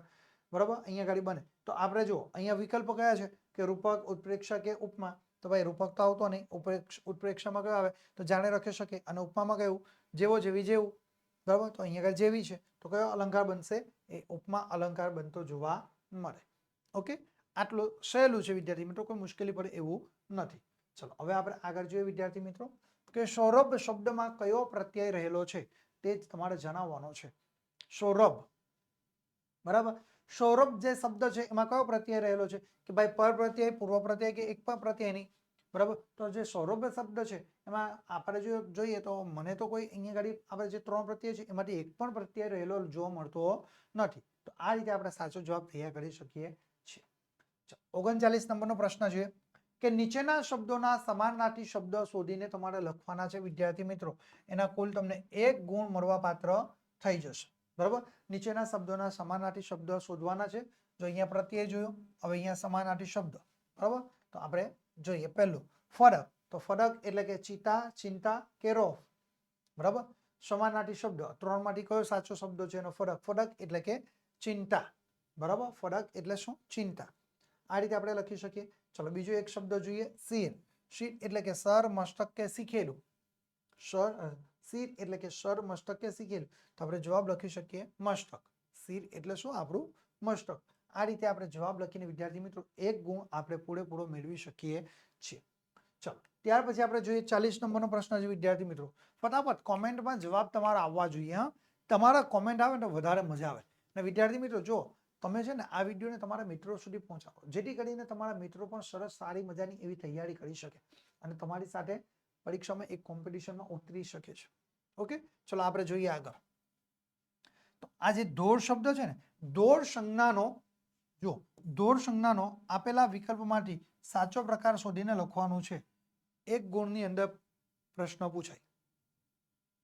વિકલ્પ આપ્યા છે વ્યક્તિવાચક, જાતિવાચક કે સમૂહવાચક. તો ભાઈ ધોર, બરાબર, ધોર એક વ્યક્તિ હોય તેને આપણે ધોર કહી શકીએ. બરાબર, તો અહીંયા આગળ આપણે શું કહી શકીએ તો વ્યક્તિવાચક સંજ્ઞા, જાતિવાચક સંજ્ઞા છે કે સમૂહવાચક. તો આપણે એ જાતિવાચક સંજ્ઞાની અંદર થાય. બરાબર, વ્યક્તિ ધોર એ શામાં આવે, જાતિવાચક સંજ્ઞાની અંદર તેનો સમાવેશ થાય. કે ભાઈ સમૂહ, તો સમૂહની અંદર તો ઘણા બધા ધોરો હોય. આપણે એક ગાય જતી હોય, ભેંસ જતી હોય, તેના પર આપણે તો ઘણી વાર ધોર કહીએ. બરાબર, તો એ સમૂહની અંદર આખું હોય, બરાબર, તેને આપણે ધોર કહી શકતા નથી. તો આપણે એ ધોર શબ્દ શું છે, જાતિવાચક શબ્દ છે.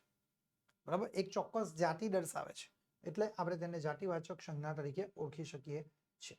ચાલો ત્યાર પછી આપણે આગળ સૂચના આપી છે વિદ્યાર્થી મિત્રો નવી, કે નીચેના પ્રશ્નોના માંગ્યા મુજબ તમારે ફરી પાછા ઉત્તર લખવાના છે. ઓકે, 10 પ્રશ્નો આપણા થઈ ગયા. હવે બીજા 10 પ્રશ્નો આપણે જોવાના છે વ્યાકરણના. ચાલો હવે આપણે આગળ જોઈએ 41 નંબરનો પ્રશ્ન. સૂચના આપી છે રૂઢિપ્રયોગનો અર્થ આપવાનો છે. કુલ તમને એના 1 ગુણ મળવા પાત્ર થશે. બરાબર, તો પહેલો જ પ્રશ્ન છે કે ભાઈ ઘી કેરા હોવા. ઘી કેરા હોવા એટલે કે એ પૈસાદાર હોવું, માલામાલ હોવું. બરાબર, ઘી કેરા હોવા એટલે શું, પૈસાદાર હોવું કે માલામાલ હોવું. ચાલો આપણે આગળ જોઈએ 42 નંબરનો પ્રશ્ન કે નીચે આપેલ કહેવતનો અર્થ તમારે લખવાનો છે. 1 ગુણ તમને મળવા પાત્ર થાય. બરાબર, બોડીને ત્યાં વળી કાહકી કેવી. કાહકી, બરાબર, બોડીને ત્યાં વળી કાહકી કેવી. ચલો હવે અહીંયા જુઓ તો આપણે જવાબ લખી શકીએ અત્યંત દરિદ્રતા હોય, જે વ્યક્તિની પાસે ખાવાનું કોઈક વસ્તુ પ્રાપ્ત ન થતી હોય, બરાબર, ત્યાં આગળ આપણે એમની પાસે અન્ય કઈ સાધન સામગ્રી માંગવી, એ ક્યાંથી લાવે. એટલે એ આપણે કહેવતનો ઉપયોગ કરીએ છીએ કે અત્યંત દરિદ્રતા હોય, જેની પાસે ખાવાનું ન હોય એવા ગરીબો પાસે સાધન ક્યાંથી. આ રીતે આપણે સરસ મજાનો જવાબ લખી શકીએ છીએ. ચાલો ત્યાર પછી 43 નંબરનો પ્રશ્ન છે કે નીચેના શબ્દ સમૂહ માટે એક શબ્દ તમારે લખવાનો છે. શું છે, શબ્દ સમૂહ માટે એક શબ્દ લખવાનો. પરીક્ષાની અંદર 1 ગુણની અંદર તમને પરીક્ષામાં પ્રશ્ન પૂછાશે. તો શિકાર ખેલવા જંગલમાં કરાતી એક પ્રકારની ઊંચી બેઠક. તો આપણે જવાબ લખી શકીએ કે ભાઈ શિકાર ખેલવા જંગલમાં કરાતી એક ઊંચી બેઠક એટલે કે માંછડો. બરાબર, આ રીતે આપણે સાચો જવાબ તૈયાર કરી શકીએ છીએ અને 1 ગુણ સીધો મેળવી શકીએ છીએ. ચાલો આગળ જોઈએ 44 નંબરનો પ્રશ્ન. નીચેના શબ્દોનો વિરુદ્ધાર્થી શબ્દ તમારે લખવાનો છે વિદ્યાર્થી મિત્રો. 1 ગુણ તમને મળવા પાત્ર થશે. બરાબર, તો આપણે જોઈએ ધવલ. તો ધવલનો અર્થ થશે શ્યામ. શું થાય છે? એનો વિરુદ્ધાર્થી ધવલનો શ્યામ થશે. ઓકે, ચલો ત્યાર પછી આપણે 45 નંબરની સૂચના જોઈએ. નીચે આપેલા વાક્યને કર્મણી વાક્યમાં ફેરવવાનું છે. શામાં ફેરવવાનું છે વિદ્યાર્થી મિત્રો? કર્મણી વાક્યમાં ફેરવવાનું છે. ઓકે, એનો કેટલા ગુણ મળવા પાત્ર થશે? એક વાક્ય, એક ગુણ છે. કર્મણી વાક્ય આપણે કેવી રીતે બનાવી શકીએ કે ભાઈ કર્મણી વાક્યમાં શું કરવાનું? આપણે કર્મને મહત્વ આપવાનું. જે ક્રિયા કરીએ છીએ એમાં જે કર્મ છે ને એ કર્મને આપણે સૌથી વધારે મહત્વ આપવાનું છે. ઓકે, તો અહીંયા આપણે વાક્ય જોઈએ, અમે જીવલાને ઘરે પહોંચ્યા. બરાબર, તો અમે જીવલાને ઘરે પહોંચ્યા તો અમારાથી, બરાબર, અમારાથી જીવલાના ઘરે પહોંચાયું. બરાબર, આ રીતે આપણે જવાબ તૈયાર કરી શકીએ. તો અમારાથી જીવલાને ઘરે પહોંચાયું. આ રીતે વિદ્યાર્થી મિત્રો સરસ મજાનો જવાબ તૈયાર કરીને આપણે એક ગુણ મેળવી શકીએ છીએ. ઓકે, ચાલો 46 નંબર જોઈએ. નીચેના તળપદા શબ્દોનું શિસ્ત રૂપ લખવાનું છે. શું? તળપદા શબ્દ. તળપદા શબ્દ એટલે શું કે ભાઈ આ તળપદા શબ્દ એટલે જે તે વિસ્તાર પ્રદેશ હોય એની પ્રાદેશિક બોલી. બરાબર, એને આપણે ગુજરાતી ભાષાની અંદર શિસ્ત રૂપમાં લખવાનું છે. બરાબર, પરીક્ષાની અંદર આપણને એક ગુણની અંદર એ પણ પૂછાશે. ચાલો જોઈએ આપણે. પોયરા. પોયરા એટલે કે છોકરા. પોયરા શબ્દનો અર્થ શું થાય? છોકરા. તેવી જ રીતે આપણે આગળ જોઈએ 47 નંબર. નીચેના વાક્યમાંથી વિશેષણ શોધીને તેનો પ્રકાર જણાવવાનો છે. વિદ્યાર્થી મિત્રો આપણને કુલ એક ગુણ મળવા પાત્ર થશે. વિશેષણ તો શોધવાનું જ, એની સાથે એનો પ્રકાર કયો છે એ પણ આપણે જણાવવાનું છે. બરાબર, અરીસાળ શિશુને બોલાવતી બા હતી. અરીસાળ શિશુને બોલાવતી બા હતી. તો આપણે અહીંયા આગળ આ જે વાક્ય છે એમાં વિશેષણ કયું છે અને એનો પ્રકાર કયો છે એ આપણે લખવાનું છે. તો આપણે લખવાનું રીશાળ. રીશાળ એ શું છે? રીસાઈ ગયો છોકરો. બરાબર, એટલે એ રીશાળ એ અહીંયા આગળ વિશેષણ બને, પરંતુ એ તેનો ગુણ દર્શાવે છે. બરાબર, એ બાળકનો શું દર્શાવે છે? ગુણ દર્શાવે. શિશુ તો છે પરંતુ કેવું છે? તો ભાઈ એ રીશાળ શિશુ છે. એટલે રીશાળ એ શું દર્શાવે છે? એનો ગુણ દર્શાવતું આપણને જોવા મળશે. ઓકે, ચલો આપણે આગળ જોઈએ વિદ્યાર્થી મિત્રો 48 નંબરનો પ્રશ્ન. તો નીચેના વાક્યમાંથી ક્રિયા વિશેષણ શોધીને તેનો પ્રકાર જણાવવાનો છે. કુલ એક ગુણ તમને મળવા પાત્ર થશે. ઓકે વિદ્યાર્થી મિત્રો, ચાલો હવે આપણે જોઈએ. તો ઉપર નજર કરો તો તારા ખચિત આકાશ અને અહીં નીચે આજ્ઞા. આ જે વાક્ય છે એ વાક્યની અંદરથી ક્રિયા વિશેષણ આપણે શોધવાનું, એની સાથે એનો પ્રકાર પણ આપણે શોધવાનો છે. બરાબર, એટલે માત્ર ક્રિયા વિશેષણ લખવાનું નથી, એનો પ્રકાર બી લખવો પડશે. ચલો આપણે જોઈએ. તો આ જે ઉપર નજર કરો તો તારા ખચિત આકાશ અને અહીં નીચે આજ્ઞા. તો અહીં આગળ આપણે ઉપર અને નીચે એ ક્રિયા દર્શાવે છે. બરાબર, સ્થાનનો નિર્દેશ ઉપર, બરાબર, અને નીચે. ઉપર અને નીચે એ શું છે? એક ચોક્કસ સ્થાન દર્શાવે છે, જગ્યા છે. જો ઉપર અને નીચે એટલે સ્થાનવાચક એક ક્રિયા વિશેષણ બનતું જોવા મળશે. આ રીતે વિદ્યાર્થી મિત્રો આપણે પરીક્ષાની અંદર તમે લખીને પૂરેપૂરા ગુણ મેળવી શકો છો. ચાલો આપણે આગળ જોઈએ 49 નંબરનો પ્રશ્ન. વિદ્યાર્થી શબ્દના ધ્વનિ ઘટકો આપણે છૂટા કરવાના છે. સ્વર વ્યંજન છૂટા પાડવાના છે. એક ગુણ આપણને મળવા પાત્ર થાય. વિદ્યાર્થી મિત્રો અહીં આગળ ધ્વનિ ઘટકો છે ને એના જેવું સહેલું બીજું ક્યાંય કઈ છે નહીં. બરાબર, બિલકુલ સહેલું છે. સૌથી પહેલા આપણે જ્યારે ધ્વનિ ઘટકો છૂટા કરતા હોય ને ત્યારે આપણે શું યાદ રાખવાનું કે ભાઈ સૌથી પહેલા કયો શબ્દ છે? વિદ્યાર્થી છે. આ શબ્દ આપ્યો એમાં અક્ષર કયો છે? પહેલો વિદ્યાર્થી. તો આપણે વ લેવાનો. તો એ કેવો? હલંત. હલંત વ વત્તા હસ્વ ઈ. અહીંયા જો વી એ કેવો છે? હસ્વ છે, દીર્ઘ નથી, એટલે હસ્વ ઈ વત્તા જો ધ અને ય. વિદ્યાર્થી તો દ અને ય સાથે જોડાયેલા છે. તો હલંત દ વત્તા હલંત ય વત્તા આ. બરાબર, કાનો માત્ર છે તેનો શું થઈ જાય? આ થાય. અને વિદ્યાર્થી, બરાબર, તો હલંત ર વત્તા થ વત્તા હલંત થ વત્તા ઈ, દીર્ઘ છે. બરાબર, આ રીતે આપણે જવાબ તૈયાર કરી શકીએ છીએ. ઓકે, તો જો તમારા સામે આ જવાબ છે.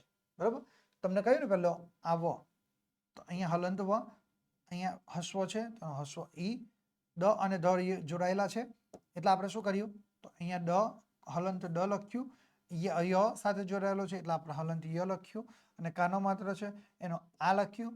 પછી ત્યાર પછી થ છે. બરાબર, વિદ્યાર્થી તો થી થનો ઉચ્ચાર પહેલો નહીં થાય, પહેલે એ રેફનો ઉચ્ચાર થાય છે, રનો ઉચ્ચાર. એટલે આપણે હલંત ર વત્તા થ છે તો હલંત થ વત્તા દીર્ઘ ઈ. આ રીતે વિદ્યાર્થી મિત્રો આપણે ધ્વનિ ઘટકો છૂટા પાડી શકીએ છીએ. ઓકે, યાદ રાખવાનું છે. ચાલો 50 નંબર જોઈએ. નીચેના વાક્યનું પ્રેરક વાક્યમાં રૂપાંતર કરવાનું છે. 1 ગુણની અંદર પરીક્ષામાં પૂછાશે. પ્રેરક વાક્ય એટલે વાક્યની અંદર શું જે આપેલું છે એને આપણે પ્રેરવાનું કામ કરવાનું છે. તો આપણે પ્રેમ શૌર્યનું ગીત ગાઈએ, બરાબર. તો આપણા દ્વારા પ્રેમ શૌર્યનું ગીત ગૌડાવીએ, બરાબર.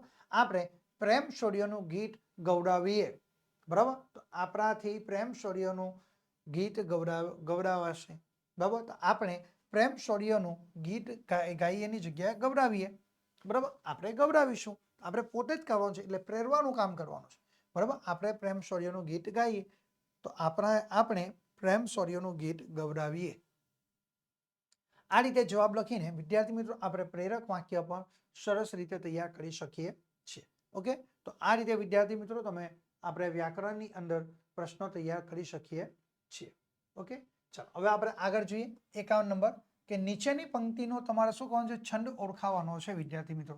કેટલા ગુણ છે? 1 ગુણની અંદર તમને આ પ્રશ્ન પૂછાશે, બરાબર. છંદ ઓળખાવો અને છંદનું બંધારણ જણાવો, બંને અલગ પ્રશ્નો પૂછાશે. છંદ તમને પરીક્ષામાં 2 ગુણના પરીક્ષામાં પૂછાય. ઓકે, તો આપણે પહેલો છંદ ઉદાહરણ જોઈએ. પહેલી સૂચના કે છંદ ઓળખાવાનો પંક્તિમાંથી કયો છંદ છે? એ કરતા જાર કરોડિયો ભોય પડી ગભરાય વણ તૂટેલે તાંતણે ઉપર ચઢવા જાય, બરાબર. તો આ જે પંક્તિ છે કરતા જાર કરોડિયો ભોય પડી ગભરાય વણ તૂટેલે તાંતણે ઉપર ચઢવા જાય. હવે આ જે પંક્તિ છે ને એ પંક્તિમાં કયો છંદ રહેલો છે તે આપણે ઓળખાવાનો છે, બરાબર. હવે છંદ ઓળખાવા માટે આપણે ઘણું બધું શીખવું પડે. એનું સૂત્રો શીખવાનું, એનું બંધારણ શીખવાનું, બરાબર. એના ક્યાં યતિ આવે, ક્યાં એનો ગણ આવે, એ બધી વસ્તુઓ આપણે શીખવી પડે. પરંતુ આજના આ વિડીયોની અંદર વિદ્યાર્થી મિત્રો આપણે સોલ્યુશન મેળવીએ છીએ, બરાબર, પ્રશ્નપત્રનું. એટલે આપણે એ અહીંયા આગળ શીખી શકીએ નહીં, પરંતુ શીખવા માટે આપણા ચેનલ ઉપર અલગથી એક વિડીયો મૂક્યા છે. એ વિડીયોની અંદરથી તમે જોઈ શકો છો. ઓકે, ચાલો આપણે એને ઉદાહરણ એનો જવાબ જોઈએ તો દોહરો છંદ એ અહીંયા આપણને રહેલો જોવા મળશે. ઓકે, ચાલો આપણે આગળ જોઈએ વિદ્યાર્થી મિત્રો. 52 નંબરનો પ્રશ્ન કે જે છંદની અક્ષર સંખ્યા કેટલી હોય? 17 હોય. યતિ છઠ્ઠા અને 12મા અક્ષરે યતિ આવતો હોય તેવા છંદનું બંધારણ તમારે જણાવવાનું છે, બરાબર. છંદનું બંધારણ જણાવવાનું છે એટલે 1 ગુણ આપણને પરીક્ષાની અંદર મળવા પાત્ર થાય. હવે ભાઈ 17 અક્ષર તો બીજા અન્ય ઘણા બધા છંદ આવે, બરાબર. પરંતુ જો યતિ છઠ્ઠા અને 12મા અક્ષરે આવે તો એ કયો છંદ? તો ભાઈ આપણે જવાબ લખી શકીએ છીએ શિખરણી છંદ, બરાબર. જેમાં 17 અક્ષર છે, બરાબર. શિખરણી છંદ એનું બંધારણમાં કેટલા અક્ષર આવે? 17 અક્ષર આવે છે, બરાબર. એનું બંધારણ કયું છે? તો ય મનો સભ લગા. શું છે એનું બંધારણ? ય મનો સભ લગા. આ એનું સૂત્ર આપણને રહેલું જોવા મળશે, બરાબર. તો આ તમારે ધ્યાન રાખવાનું છે વિદ્યાર્થી મિત્રો. ચલો હવે આપણે આગળ જોઈએ. હવે તમારે વિભાગ ડી આવ્યો છે. શું છે વિદ્યાર્થી મિત્રો? વિભાગ ડી. હવે આપણે વિભાગ સી થઈ ગયો, હવે આપણે વિભાગ ડી નો આપણે અભ્યાસ કરીશું. ઓકે, ચલો હવે આપણે વિભાગ ડી જોઈએ. તેમાં સૂચના પહેલી છે અ કે નીચે આપેલી પંક્તિઓનો આશરે 15 વાક્યોમાં તમારે અર્થ વિસ્તાર કરવાનો છે વિદ્યાર્થી મિત્રો. કેટલા? 15 વાક્યોની અંદર અર્થ વિસ્તાર 4 ગુણની અંદર આવશે, બરાબર. હવે વિદ્યાર્થી મિત્રો તમને અહીં આગળ એકના ઓપ્શનમાં એક તમને અર્થ વિસ્તાર પ્રાપ્ત થાય. જો તમને પહેલો અર્થ વિસ્તાર નથી લખી શકતા, નથી આવડતું તો ચિંતા નહીં કરો, કારણ કે એના અથવામાં તમને બીજો પૂછાશે તો એ તમારે લખવાનું. ટૂંકમાં તમે જે અર્થ વિસ્તારનો જવાબ લખી શકો સરળતાથી એ જ જવાબ તમારે લખવાનો છે. ઓકે, તો આપણે જોઈએ 53 નંબરનો અર્થ વિસ્તાર. ન રાખ આસ કદી કોઈ પાસ. શું? ન રાખ આસ કદી કોઈ પાસ કરી શકે કોણ પછી તને નિરાશ. કરી શકે પછી કોણ તને નિરાશ. આ જે પંક્તિ છે વિદ્યાર્થી મિત્રો, આ પંક્તિનો આપણે અહીંયા આગળ એનો શું કરવાનું છે? અર્થ વિસ્તાર કરવાનો છે, બરાબર. તો ચાલો આપણે અહીંયા આગળ તેનો અર્થ વિસ્તાર આપણે જોઈએ. ઓકે વિદ્યાર્થી મિત્રો, આપણે તેનો અર્થ વિસ્તાર જોઈએ. તો પહેલે આપણે શું આવશે? અર્થ લખવાનો. સૌથી પહેલા શું આવશે? તેનો અર્થ આપણે લખવાનો, બરાબર. તો આપણે જવાબમાં અહીંયા આગળ લખવાનું છે, બરાબર. કે અહીંયા પેરેગ્રાફ પાડીને તમે લખી શકો છો, બરાબર છે. અથવા તો તમે સ્ટાર ફુદરી કઈ બી કરીને તમે લખી શકો છો. ચાલો આપણે અહીંયા આગળ જોઈએ છે, બરાબર. અર્થ વિસ્તાર નો અહીંયા આગળ આપણે તેનો અર્થ લખવાના છે. હવે આપણે અહીંયા આગળ જોઈએ તો લખવાનું કે ભાઈ પ્રસ્તુત પંક્તિઓમાં કવિ કહે છે કે આપણે કોઈની પાસેથી કોઈ આશા જ ન રાખીએ તો આપણે નિરાશ થવાનો વખત કદી નહીં આવે. શું? આપણે કોઈની પાસેથી કોઈ આશા જ ન રાખીએ તો આપણે નિરાશ થવાનો વખત કદી નહીં આવે. બરાબર. હવે અહીંયા આગળ આપણે જોઈએ બીજું એની સમજૂતી. આપણે અર્થ તો જોઈ લીધો, હવે એની સમજૂતી જોઈએ. પારકી આસ સદા નિરાશ. ગુજરાતીની આપણી કહેવત છે કે ભાઈ પારકી આસ સદા નિરાશ. આપણે અન્ય લોકોના ઉપર જ્યાં સુધી ભરોસો રાખીએ ને તે આપણી આશાઓ છે ને હંમેશા માટે એ ઠગાડી નીવડે, એ ક્યારે સફળ ન થાય. એટલે બીજાના ભરોસે આપણે ક્યારે પણ રહેવું જોઈએ નહીં. પારકી આસ સદા નિરાશ એ હંમેશા માટે આપણને નિરાશ જ કરે. બીજાના ભરોસે જ્યારે રહીએ ને ત્યારે સ્વાભાવિક છે કે એ આપણને નિરાશ કરે છે. પારકા ઉપર રાખેલી આશા કાયમ એ ઠગાડી નીવડે છે. પારકાની આશાએ બેસી રહેવાથી આપણા કામ સમયસર અને સંતોષકારક રીતે થતા નથી. કોઈ વાર આપણું કામ અટવાઈ પડે છે. આપણા સમય અને શક્તિનો એ દુર્વ્યય થાય છે. એક ખેડૂતે તેના ખેતરમાં લણણી કરવા માટે જ્યાં સુધી પારકાની આશા રાખી ત્યાં સુધી એના ખેતરનો પાક એ લણી શકાયો નહીં. ખેડૂતે બીજાના ભરોસે રહ્યો કે હું કાપણી કરીશ, મજૂરના ભરોસે રહ્યો કે ભાઈ મજૂર બોલાવીશ, હું મજૂરને બોલાવીને કાપણી કરીશ. બરાબર. એટલે એ ખેડૂત એ પોતે પોતાના ખેતરનો એ પાકને લણી શક્યો નહીં. ખેતરના એક છોડ ઉપર માળો બાંધીને રહેતી લાવડી આ વાત જાણીએ હતી. ખેતરની અંદર જે વૃક્ષ છે એ વૃક્ષની ઉપર માળો બાંધીને લાવડી એના બચ્ચાઓની સાથે રહે છે અને આ વાત લાવણી સારી રીતે જાણતી હતી. તેથી જ્યાં સુધી ખેડૂત બીજા લોકોની મદદ વડે એ લણણી કરવાના મનસુબા કરતો હતો, ઈરાદા રાખતો હતો, ત્યાં સુધી તે ખેતર છોડીને બીજે ક્યાંય ગઈ નહીં. બરાબર. એ જે ખેડૂત છે એ બીજાના ભરોસે જ્યાં સુધી રહ્યો ને ત્યાં સુધી લાવણી એ પોતે પોતાના બચ્ચાને સાથે એ ખેતરના જે વૃક્ષ છે એ વૃક્ષની ઉપર જ રહી, ક્યાંય ગઈ નહીં. જે વ્યક્તિ પોતાના પગ પર ઊભો રહે છે તેને નિરાશ થવાનો વખત ક્યારે પણ આવતો નથી. પરંતુ અહીંયા ખેડૂત એ પોતાના પગ પર નથી રહેતો, એ બીજાના ભરોસે રહે છે. આપ સમાન બળ નહીં અને મેઘ સમાન જળ નહીં. પોતાની જાત ઉપર નિર્ભર રાખનાર વ્યક્તિનો આત્મવિશ્વાસ પ્રબળ હોય છે. શું? પોતાની જાત ઉપર નિર્ભર રહેનાર વ્યક્તિનો આત્મવિશ્વાસ કેવો હોય છે? પ્રબળ હોય છે. એ સ્વાવલંબી જીવન એ જીવવાની મજા જ કંઈ ઓર હોય છે. સ્વાવલંબી જીવન જીવવાથી આપણા સ્વમાન અને ખુમારી ટકી રહે છે. શું? સ્વાવલંબી જીવન જીવવાથી આપણા જે સ્વમાન છે અને આપણે જે ખુમારી છે એ આપણી ખુમારી એ હંમેશા માટે ટકી રહેતી પણ આપણને જોવા મળે છે. આપણે સ્વમાનભેર જીવન જીવી શકીએ છીએ, ગર્વથી આપણે આપણું જીવન જીવી શકીએ છીએ. બરાબર. એના ઉપરથી આપણને શું સાર મળે છે? તો અહીંયા આપણે જોઈએ તો આપણને એટલો સાર પ્રાપ્ત થાય કે આપણે સ્વાવલંબી જીવન જીવીએ. બરાબર. પારકા ઉપર આશા ન રાખીએ. આપણે પોતે પોતાનું જીવન જીવવાનું, અન્ય કોઈ પણ વ્યક્તિના ભરોસે આપણે ક્યારે પણ રહેવાનું નથી. આ આપણને સાર એમાંથી પ્રાપ્ત થાય છે વિદ્યાર્થી મિત્રો. ચાલો હવે વિદ્યાર્થી મિત્રો આ જે અર્થ વિસ્તાર છે એ તમે લખી શકતા નથી તો એના અઠવામાં તમને બીજો એક અર્થ વિસ્તાર પરીક્ષાની અંદર પૂછાય છે. ઓકે, તો એ આપણે લખવાનો છે. ચાલો જોઈએ એ બીજો અર્થ વિસ્તાર એના અર્થવાના કે ભાઈ 3 વાના મુજને મળ્યા. શું? 3 વાના મુજને મળ્યા. હૈયું, મસ્તક અને હાથ. હૈયું, મસ્તક અને હાથ આ 3 આપણને ઈશ્વર આપ્યા છે. બહુ દઈ દીધું નાથ, જા ચોથું નથી માંગવું. શું કહ્યું? જા ચોથું મારે નથી માંગવું. આ 3 વસ્તુ તો તું આપ્યું એટલે મારે સમગ્ર વસ્તુઓ બધી જ આ દુનિયાની તમામ પ્રકારની વસ્તુ મને પ્રાપ્ત થઈ ગઈ. હવે મારે ચોથું તારી પાસે માંગવું નથી. ઓકે, તો આપણે એનો અર્થ, એનો સમજૂતી અને એનો સાર જોઈએ. સૌથી પહેલા આપણે તેનો અર્થ સમજીએ કે હે નાથ, તારી કૃપાથી મને જે 3 વસ્તુઓ મળી છે તે અદ્રક છે. તેમાં સૌથી પહેલામાં પેલું હૈયું, બીજું છે મસ્તક અને ત્રીજું છે હાથ આપીને ઈશ્વર તમે મને ઘણું બધું આપી દીધું છે. હવે મારે તમારી પાસે વિશેષ કશું જ માંગવું નથી. આ આપણે ટૂંકમાં ઈશ્વર પાસે આપણે જે માંગણી કરી છે એનો આપણે અર્થ લખ્યો છે. હવે આપણે તેની સમજૂતી જોવાની છે કે હૈયું આપીને સુખ દુઃખ આપ્યું છે. હૃદય આપીને શું આપ્યું? એ આપણને સુખ દુઃખ આપ્યું. હર્ષ અને શોક આપ્યા છે. કરુણાને પારવાની એ સમજવાની સંવેદના આપણને આપી છે અને સારા સાર વિવેક કેળવીને જીવનને ઊંચે લઈ જવા માટે આયોજનની દ્રષ્ટિ એ વિકસાવવા મગજ આપણને આપ્યું છે. સ્વપ્નને સાકાર કરવા પુરુષાર્થથી એ સિદ્ધિ પ્રાપ્ત કરવા માટે ઈશ્વરે આપણને હાથ, એ સરસ મજાના ઈશ્વરે આપણને હાથ આપ્યા છે. પ્રભુ આ ત્રણનો એ સમુચિત ઉપયોગ કરીને જ માણસે સામાજિક, આર્થિક અને ભૌતિક, એની સાથે આધ્યાત્મિક તેમજ વૈજ્ઞાનિક તેમજ સાહિત્ય, સંગીત અને શિલ્પ જેવી વિવિધ ક્ષેત્રે એ પોતે પોતાનો વિકાસ પણ કરી શક્યો છે. આજના યુગમાં આ ત્રણેય અંગોના લીધે માણસે કેટલી સિદ્ધિ પ્રાપ્ત કરી છે. આજે એ જોઈ શકીએ છીએ કે આજે મનુષ્ય એ ચંદ્ર પર પહોંચી ચૂક્યો છે, મંગળ ગ્રહ પર પહોંચી ચૂક્યો છે. આજે મનુષ્ય એ વિજ્ઞાનની અંદર ખૂબ હરણફાળ પ્રગતિ ભરી છે, એ આપણે લખી શકીએ છીએ. હવે આપણે એનો સાર જોઈએ તો પ્રસ્તુત પંક્તિઓમાં પ્રભુ પરત્વેનો જે આભાર એ વ્યક્ત થયો છે.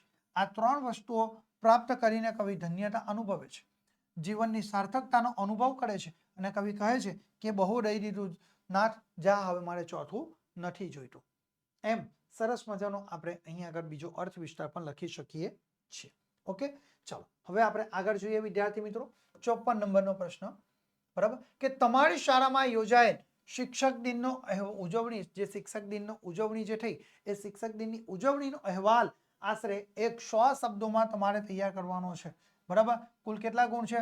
બરાબર, તો કુલ આપણને એ 5 ગુણની અંદર આપણને પરીક્ષાની અંદર પૂછાય છે. બરાબર, તો આ અહેવાલ લેખન છે વિદ્યાર્થી મિત્રો. 4 ગુણની અંદર આપણો જે અહેવાલ લેખન પરીક્ષામાં પૂછાય એ પૂરેપૂરા આપણે એ ગુણ મેળવવાના છે. બરાબર, તો અહેવાલ લેખન કેવી રીતે કરવા? તો હંમેશના માટે વિદ્યાર્થી મિત્રો અહેવાલ લેખન છે ને ભૂતકાળમાં હોય. બરાબર, કાર્યક્રમ જે થઈ જાય છે ત્યાર પછી આપણે એના વિશેનો ચિતાર ટૂંકમાં એ રજૂ કરવાનો છે. હવે આ જે અહેવાલ લખીએ એમાં જમણા હાથ ઉપર કઈ જગ્યા, કયા સ્થળ ઉપર અહેવાલ, આપણે કયા સ્થળ ઉપર એ કાર્યક્રમ કરવામાં આવ્યો તો એનું નામ લખવાનું. બરાબર, અને એ દિવસની તારીખ લખવાની અને ત્યાર પછી આપણે અહેવાલ લેખન કરવાનું છે. ને એ અહેવાલ લેખન એટલે કયા દિવસે આપણે લખી રહ્યા છે એ તારીખ આપણે લખવાની. તો આપણે અહીંયા ગાડી લખીએ કે ભાઈ સુરત. બરાબર, જમણા હાથ ઉપર સ્થળ કયું લખ્યું? સુરત. તારીખ આપણે કઈ લખી? જો તારીખને આપણે ટૂંકાણપૂર્વકનું સ્વરૂપ દર્શાવ્યું છે, તારીખ 6/9/2024. આ રીતે જમણા હાથ ઉપર લખી નાખ્યું. ત્યાર પછી આપણે પેરેગ્રાફ પાડીને લખવાની શરૂઆત કરવાની કે ભાઈ 5મી સપ્ટેમ્બરે સવારે 9 વાગ્યે, બરાબર, 5મી સપ્ટેમ્બરે સવારે 9 વાગ્યે સુરતની પ્રસિદ્ધ, બરાબર, અહીંયા આગળ આપણે થોડું ધ્યાન રાખવાનું છે વિદ્યાર્થી મિત્રો. હવે અહીંયા આગળ આપણે જુઓ તો આપણે લખી શકીએ છીએ. બરાબર, તો પાટણની જગ્યા પર આપણે સુરતની, અહીંયા બરાબર, અહીંયા ભૂલ થઈ ગઈ છે ટાઈપિંગમાં કે ભાઈ 5મી સપ્ટેમ્બરે સવારે 9 વાગ્યે સુરતની પ્રસિદ્ધ નૂતન વિદ્યાલયમાં, બરાબર, ઉમંગભેર શિક્ષક દિનની ઉજવણી કરવામાં આવી છે. હવે સ્વાભાવિક છે કે વિદ્યાર્થી મિત્રો કે આ જે ઉજવણી કરવામાં આવી છે, બરાબર, આ જે ઉજવણી કરવામાં આવી, હવે આ ઉજવણી આપણે બધા ગઈકાલે આપણે શિક્ષક દિન હતો, બરાબર, તો આપણે બધા જ એની સરસ મજાની ઉજવણી કરી છે. એટલે આપણે એટલું એક ધ્યાન રાખવાનું છે એના વિશે આપણે ભૂતકાળની અંદર લખવાનું. બરાબર, તો 5મી સપ્ટેમ્બરે સવારે 9 વાગ્યે સુરતની પ્રસિદ્ધ એ નૂતન વિદ્યાલયમાં ઉમંગભેર શિક્ષક દિન ઉજવવામાં આવ્યો. આ પ્રસંગે શાળાના સભાગૃહને વીજળીના તોરણોથી એ શણગારવામાં આવ્યું હતું. સરસ મજાના જે શાળા છે હવે એના સભાગૃહને સરસ મજાનું ડેકોરેશન કરવામાં આવ્યું હતું. મંચ પર આપણા સદગત વિદ્વાન રાષ્ટ્રપતિ ડોક્ટર રાધાકૃષ્ણનું એ ભવ્ય એ તેલચિત્ર ત્યાં આગળ મૂકવામાં આવ્યું હતું. પેરેગ્રાફ પાડીને લખવાનું કે શિક્ષક દિન એ સમારંભના અધ્યક્ષ પદે સુપ્રસિદ્ધ એ સાહિત્યકાર શ્રી મોહનલાલ પટેલ એ વિરાજમાન હતા. તમામ શિક્ષકો, શાળા સમિતિના પ્રમુખ તેમજ સભ્યો પણ એ નિમંત્રિત મહેમાનો અને વિદ્યાર્થીઓના વાલીઓ પણ એ સમયસર એ શાળાના પતાંગણની અંદર આ હોલની અંદર, સભાગૃહની અંદર આવી ચૂક્યા હતા. સરસ્વતી દેવીની પ્રાર્થનાથી એ કાર્યક્રમની શરૂઆત થઈ. શાળાના વિદ્યાર્થીનીઓએ એ સ્વાગત ગીત રજૂ કર્યું હતું. શાળાના આચાર્ય શ્રી પટેલ સાહેબની એ વિનંતીથી અધ્યક્ષશ્રીએ એ દીપ પ્રગટાવી રાધાકૃષ્ણના તેલચિત્રને પુષ્પહાર પહેરાવ્યો હતો અને ત્યાં પછી શાળાના વરિષ્ઠ એ શિક્ષક શ્રી શાહ સાહેબે શિક્ષકના જીવનનો એ હૃદયસ્પર્શી ચિતાર આપી શિક્ષક દિનનું મહત્વ શું છે આપણા જીવનમાં એના વિશે આપણને સ્પષ્ટ કર્યું હતું. અન્ય વક્તાઓએ પ્રસંગાનુસાર એ ટૂંકા પ્રવચનો કર્યા હતા અને શાળાના વિદ્યાર્થીઓએ શિક્ષકો પ્રત્યે એક કૃતજ્ઞતા પણ વ્યક્ત કરી હતી. શ્રી મોહનલાલ પટેલે સમાજના ઘડતરમાં શિક્ષકનું પ્રદાન પર સ્પષ્ટ એ સ્પષ્ટતા કરી અને શિક્ષક જીવનના આદર્શો પણ તેમણે રજૂ કર્યા હતા. આ રીતે સરસ મજાની રજૂઆત કરી. પેરેગ્રાફ કરવાનો કે વિદ્યાર્થીઓ તરફથી શિક્ષકોને શાલ અને શ્રીફળ આપી તેમનું બહુમાન પણ કરવામાં આવ્યું હતું. શાળા સમિતિના પ્રમુખ શ્રી સંતીભાઈ એગાલાએ શાળામાં એ શિક્ષક કલ્યાણ નિધિની એ સ્થાપનાની જાહેરાત કરી હતી. શાની સ્થાપના કરી કે ભાઈ શિક્ષક કલ્યાણ નિધિની એ સ્થાપનાની જાહેરાત કરી. રાષ્ટ્રગીતની ધૂન સાથે શિક્ષક દિન સમારંભની એ પૂર્ણાહુતિ પણ કરવામાં આવી. છેવટે રાષ્ટ્રગાન ગાઈને શિક્ષક દિન જે ઉજવણી કરવામાં આવી બરાબર એ પૂર્ણાહુતિ કરવામાં આવી. આ રીતે સરસ મજાનો આપણે અહેવાલ તૈયાર કરી શકીએ છીએ. ઓકે, ચલો હવે વિદ્યાર્થી મિત્રો આપણે આગળ જોઈએ. આગળ નવી એક સૂચના છે તમારા માટે, બરાબર છે. ચલો હવે જુઓ આગળ કે ભાઈ સૂચના છે કે નીચે આપેલા ગદ્ય ખંડનો આશરે ત્રીજા ભાગમાં તમારે સંક્ષેપ કરવાનો છે. તેને યોગ્ય શીર્ષક પણ આપવાનું છે. 4 ગુણની અંદર પરીક્ષામાં વિદ્યાર્થી મિત્રો તમને આ પૂછી શકાય છે. બરાબર, તો આપણે જોઈએ 5 નંબર. બરાબર, અહીંયા ગાડી જે નંબર છે એ આપણે અહીંયા ગાડી 1 નંબર લઈએ. 5 નંબર અહીંયા ટાઈપિંગ મિસ્ટેક વિદ્યાર્થી મિત્રો આપણે જોઈએ. પહેલું કે વિદ્યાર્થીનું પ્રથમ કર્તવ્ય એ છે કે કોઈક બીજાએ ઘડીને તૈયાર રાખેલા વિચારોને ન સ્વીકારવા પણ નમ્ર ભાવે જિજ્ઞાસા વૃત્તિ કેળવવી. જુદા જુદા મૂલ્યો અર્થાત આદર્શો, બરાબર, જુદા જુદા આદર્શો તથા જિજ્ઞાસા વૃત્તિ કેળવવી. જુદા જુદા મૂલ્યો અર્થાત આદર્શો તથા ભાવનાઓની તુલના કરી જોવાની ટેવ તેને પાડવી જોઈએ. તેઓ આવેશને આધીન ન થવું જોઈએ. બરાબર, આપણું અવિચારી વર્તન ન કરવું જોઈએ. આપણે શું કરવું જોઈએ? આપણે અવિચારી વર્તન ન કરવું જોઈએ. તે જેટલું સંકલ્પ બળ મેળવવું જોઈએ. પછી ભલે ને એ આવેશ જેને અંગે પેદા થયો હોય તે કાર્ય ગમે તેટલું મહાન હોય. પોતાને મળેલો રાષ્ટ્રીય વારસો જે મહાન પરંપરાઓ ઉત્તુંગ ઉડાનરો અને ઉદાત્ત સિદ્ધિઓથી ભરેલો છે તે સર્વને તેઓ પોતાના જીવનના એ ઉતારી આત્મસાત કરવો રહ્યો. બીજી પ્રજાઓ કરતા આપણે હલકા છીએ તેથી લાગણીનો જે ઓઢાર આ ભૂમિને એ ચાંપી રહ્યો છે તેને હટાવીને વિદ્યાર્થીઓએ એ આર્ય સંસ્કૃતિના ઉત્તમ તત્વોનો પ્રકાશની પેટે ચોમેર ફેલાવનારું કેન્દ્ર બનવું જોઈએ. હવે વિદ્યાર્થી મિત્રો આ એક જે પેરેગ્રાફ આપણી સામે આપ્યો છે ને, આ પેરેગ્રાફના સંક્ષેપીકરણ કરતી વખતે શું કરવાનું? તો ભાઈ સંક્ષેપીકરણ કરતી વખતે સૌથી પહેલા મગજમાં આપણે એક વસ્તુ યાદ રાખવાની છે. કઈ બાબત? તો ભાઈ જે અહીંયા આગળ બિનજરૂરી બાબતો છે ને એને આપણે કાઢી નાખવા છે. એકના એક વાક્ય 2 વાર પુનરાવર્તન થતું હોય તેમાં બિનજરૂરી જે લખાણ છે બધું દૂર કરવાનું છે. લંબાણપૂર્વકના વાક્યને ટૂંકાણપૂર્વકના સ્વરૂપ આપવાના છે. કેટલીક વાર આપણે જરૂર જણાય તો રૂઢિપ્રયોગો, શબ્દ સમૂહ કે કહેવતોનો પણ આપણે ઉપયોગ કરીને એ જવાબ લખી શકીએ છીએ. અને ત્યાર પછી આખા પેરેગ્રાફને વાંચ્યા બાદ આપણે જે અહીંયા શીર્ષક પણ યોગ્ય રીતે આપણે તેને આપી શકીએ છીએ. બરાબર, એટલે આપણે જવાબ કઈ રીતે તૈયાર કરી શકીએ? તો વિદ્યાર્થીનું પ્રથમ કર્તવ્ય આપણે સૌથી પહેલામાં પેલું આપણું શીર્ષક લખી નાખ્યું છે. ત્યાર પછી પેરેગ્રાફ પાડીને આપણે જવાબ લખ્યો કે વિદ્યાર્થીએ બીજાના વિચારોને એ અંધપણે સ્વીકારવા કરતા પોતાની જિજ્ઞાસા અને આદર્શોનો સ્વીકાર કરવો જોઈએ. શું? પહેલું જ સેન્ટેન્સ સરસ રીતે કે વિદ્યાર્થીએ બીજાના વિચારોને અંધપણે સ્વીકારવા કરતા પોતાની જિજ્ઞાસા અને આદર્શોને એ વિકસાવવા જોઈએ. પોતાના ભાવોને સંયમમાં રાખીને વિચારીને કાર્ય કરવું એ મહાનતા છે. આપણું રાષ્ટ્ર એ સમૃદ્ધ પરંપરા અને ઉત્તમ સિદ્ધિઓથી ભરેલું છે. તેને જીવનમાં ઉતારી આત્મસાત કરવું જ એ વિદ્યાર્થીનું કર્તવ્ય છે. આ રીતે જ એ ભારતીય સંસ્કૃતિનું જ્ઞાન અને તત્વજ્ઞાન વિશ્વમાં પસરે પણ છે. આ રીતે વિદ્યાર્થી મિત્રો બિલકુલ ટૂંકમાં 1/3 ભાગ જેટલો સારાંશના સ્વરૂપમાં આપણે એ લખાણ કરી શકીએ છીએ. બરાબર, તો આ રીતે વિદ્યાર્થી મિત્રો આપણે સંક્ષેપીકરણ કરી શકીએ છીએ. ચાલો હવે આપણે આગળ જોઈએ વિદ્યાર્થી મિત્રો. લેખન વિભાગમાં આપણે આગળ વધીએ છીએ. ડ વિભાગ છે કે આપેલા મુદ્દાને આધારે આશરે 250 શબ્દોમાં આપણે નિબંધ લખવાનું છે. એના 8 ગુણ છે. વિદ્યાર્થી મિત્રો અહીંયા આગળ તમને 3 વિષય આપવામાં આવેલા છે. 3માંથી કોઈ પણ એક વિષય ઉપર તમારે નિબંધ લેખન કરવાનું છે. બિલકુલ સરળતાથી નિબંધ લેખન કરતી વખતે તમારી મૌલિકતાને ખીલવવાની છે. હંમેશના માટે નિબંધનો જે વિષય છે એને કેન્દ્રમાં રાખીને જ લખાણ કરવાનું છે. વિષયથી વિમુખ થવાની જરૂર નથી. છેકછાક ભૂલ રહિત તમારો નિબંધ હોવો જોઈએ. યોગ્ય જણાતા તજજ્ઞો, વિદ્વાનો, મહાપુરુષોના, લેખકો, કવિઓના સદવિચારો, એમની પંક્તિઓ, કાવ્ય પંક્તિઓનો બરાબર તમે એને ઇન્વર્ટેડ કોમામાં લખી શકો છો, હાઇલાઇટ કરી શકો છો. બરાબર, તમારે મુદ્દા લખો તો પોઈન્ટ કરીને ક્યારે પણ નિબંધ લેખન કરવાનું હોતું નથી. ઓકે, ચલો આપણે જોઈએ 56 નંબરનો પ્રશ્ન છે. સૃષ્ટિનો છે એક જ પોકાર દીકરી બચાવી કરો ઉદ્ધાર. આ આપણો વિષય છે વિદ્યાર્થી મિત્રો. આ વિષય ઉપર આપણે નિબંધ લેખન કરવાનું છે. એના મુદ્દા જોઈએ તો પ્રસ્તાવના છે આઘાત, બરાબર. ત્યાર પછી ઘર, કુટુંબ અને સમાજનો દુરાગ્રહ, લાચારી યુવતીની મનોદશા, પુત્રની લુલુપ્તતા, હત્યા, ઊભી થયેલી સામાજિક અસમાનતા અને તેના ઉપાયો. આટલા મુદ્દાઓને આપણે ધ્યાનમાં રાખીને વિદ્યાર્થી મિત્રો આપણે નિબંધ લેખન કરવાનું છે, બરાબર. નિબંધ લેખન કરતી વખતે આપણી ભાષા શૈલી બિલકુલ સીધી સાદી અને સરળ હોવી જોઈએ. ચલો આપણે લખીએ. પહેલું જ કે સંતાન પ્રાપ્તિના ઘણા વર્ષો પછી આપણે અહીંયા જુઓ સ્વતંત્ર પ્રાપ્તિના ઘણા બધા વર્ષો પછી આપણે જે શરૂઆત છે ત્યાં આપણે જોવાનું સૃષ્ટિનો જે એક જ પોકાર દીકરા દીકરી કરી દીકરી બચાવી કરો ઉદ્ધાર. તો આપણે જે ઘણા માતા પિતા શું કે ભાઈ સંતાનમાં દીકરો હોય કે દીકરી, ઘણા બધા જે માતા પિતા છે એ સંતાન પ્રાપ્તિ પછી એમાં ઘણો બધો ભેદભાવ રાખે છે કે દીકરો હોય કે દીકરી.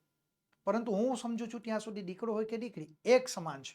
જેટલું આપણે દીકરાને મહત્વ આપીએ આજના સમયમાં આપણે દીકરીને પણ એટલું જ મહત્વ આપવાનું. અરે આજના સમયની અંદર દીકરી એક ક્યાં ને ક્યાં પહોંચી ચૂકી છે એ તો આપણે કલ્પના કરો.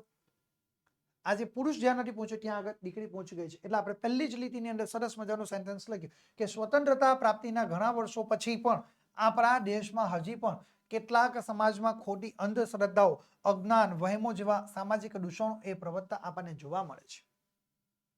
જે સમાજનો એક પ્રકારનો મોટો સડો છે તે દેશના વિકાસને આડકતરી રીતે રૂંધવાનો પ્રયત્ન કરે છે. ઊંચ નીચના ભેદભાવ, બરાબર, અસ્પૃશ્યતા, એનું શોષણ, જાતીય અસમાનતા, દહેજ પ્રથા તથા ભ્રૂણ હત્યા આ સામાજિક દૂષણો કેટલાક વર્ષોથી આપણા દેશમાં એક ઘર કરી ગયેલા છે. ધીરે ધીરે આવા દૂષણોનું પ્રમાણ એ વધતું ગયું છે જે આપણા માટે એક ગંભીર બાબત રહેલી આપણને જોવા મળે છે. ગર્ભમાંના બાળકની જાતિ સ્ત્રી હોવાનું જણાતા એ ભ્રૂણ હત્યા કરાવતા દંપતીઓની સંખ્યા દિવસે ને દિવસે આજે ઘણી બધી વધી ગઈ છે. ડોક્ટરો પણ આર્થિક કમાણીના મોહમાં આવા જ એ જધન્ય કૃત્યો એ કરતા જરા પણ અચકાતા નથી. ભ્રૂણ હત્યા માટે મોટે ભાગે દીકરીઓની જ થતી હોય છે, દીકરાની ભ્રૂણ હત્યા થતી નથી. જેથી કન્યા જન્મનું પ્રમાણ એ દિન પ્રતિદિન આજના સમયની અંદર ઓછું થતું જાય છે. વર્ષ 2001ની વસ્તી ગણતરી પ્રમાણે સ્ત્રી પુરુષનું જાતીય પ્રમાણ આપણે જોઈશું તો 1000 પુરુષોએ સ્ત્રીઓની સંખ્યા માત્ર ને માત્ર 933 છે. આ આંકડો સ્પષ્ટ રીતે બતાવે છે કે 1000 પુરુષોએ 933 સ્ત્રીઓ છે અને આ પ્રમાણ 2008ના વર્ષના તારણ પ્રમાણે ઘણું બધું નીચે જતું રહ્યું છે. ઘણું સ્ત્રીઓની સંખ્યા ઘણી 2008ની અંદર ઓછી થઈ ગઈ. 1000 પુરુષોએ સ્ત્રીઓની સંખ્યા માત્ર ને માત્ર 833 જેટલી રહી હતી, બરાબર. અને આ પ્રમાણ જોવા માટે છેલ્લા 7 વર્ષના ગાળામાં જ સ્ત્રીઓની સંખ્યા એ 100 જેટલી આપણે ઘટી ગઈ છે, જે ખૂબ જ આપણા સમાજ માટે એ ચિંતાની બાબત છે. આપણી પુરુષ પ્રધાન સંસ્કૃતિ આજે પણ પુત્ર પુત્રીની દેખરેખ એની ભેદરેખા છે, બરાબર. જે દીકરા અને દીકરીની જે ભેદરેખા છે એને ભૂસી શકતા નથી. દીકરી હોવાનું માલુમ પડતા જ એ ગર્ભપાત કરાવવા માટે યુવતી ઉપર દબાણ કરવામાં આવે છે. કેટલાક કિસ્સાઓમાં તો સ્ત્રીની ઈચ્છા ન હોવા છતાં ઘરના સભ્યોના આગ્રહને કારણે એ લાચાર બની ભ્રૂણ હત્યા કરાવવામાં આવે છે. પુત્ર જન્મની ઘેલછા એટલા માટે કે ગર્ભણને સમય એ માતા પિતાનો એ સહારો બને, પોતાના વંશ વેલાને એ આગળ વધારી શકે. અંતિમ ક્રિયા જેવી ધાર્મિક વિધિમાં પુત્ર જ જોઈએ, પુત્રી એ પિંડદાન કરી શકશે નહીં તેવી આપણા સમાજની માન્યતાઓ આપણા સમાજની અંદર જે પ્રવર્તે છે. પુત્રીઓને પોતાના કુટુંબની આવકમાં હિસ્સો આપનાર તરીકે એ જોવામાં આવતી નથી. દીકરી તો માત્ર ને માત્ર આપણા ઘરનું પરિવારનું એ કામ કરવા માટે એ હોય એવું આપણે સમજીએ છીએ. પુત્રીને આર્થિક અને સામાજિક એ બોજો ગણવામાં આવે છે, તેને સાપનો ભારો અને પારકી થાપણ માનવામાં આવે છે. સમાજમાં પ્રવેશેલા એ દહેજ પ્રથા જેવા કુરિવાજોને લીધે પણ એ સ્ત્રી મા બાપ માટે એ બોજારૂપ બને છે. ઉપરાંત પુત્રીના ચારિત્ર્યની ચિંતા, લગ્નની ચિંતા વગેરે બાબતોને લીધે પુત્ર પુત્રીને જન્મમાં એ ભેદરેખા અંકાય છે. અત્યારે સ્ત્રી ભ્રૂણ હત્યા માટે આ બધા જ પરિબળો એ જવાબદાર રહેલા જોવા મળે છે. અત્યારે સમાજમાં સ્ત્રી પુરુષની અસમાનતા પરાકાષ્ઠાએ પહોંચી છે. છોકરો એ થોડું ઓછું ભણેલો હોય, આર્થિક સ્થિતિ સારી ન હોય તેવા છોકરાને છોકરી મળવી એ અસંભવ નથી.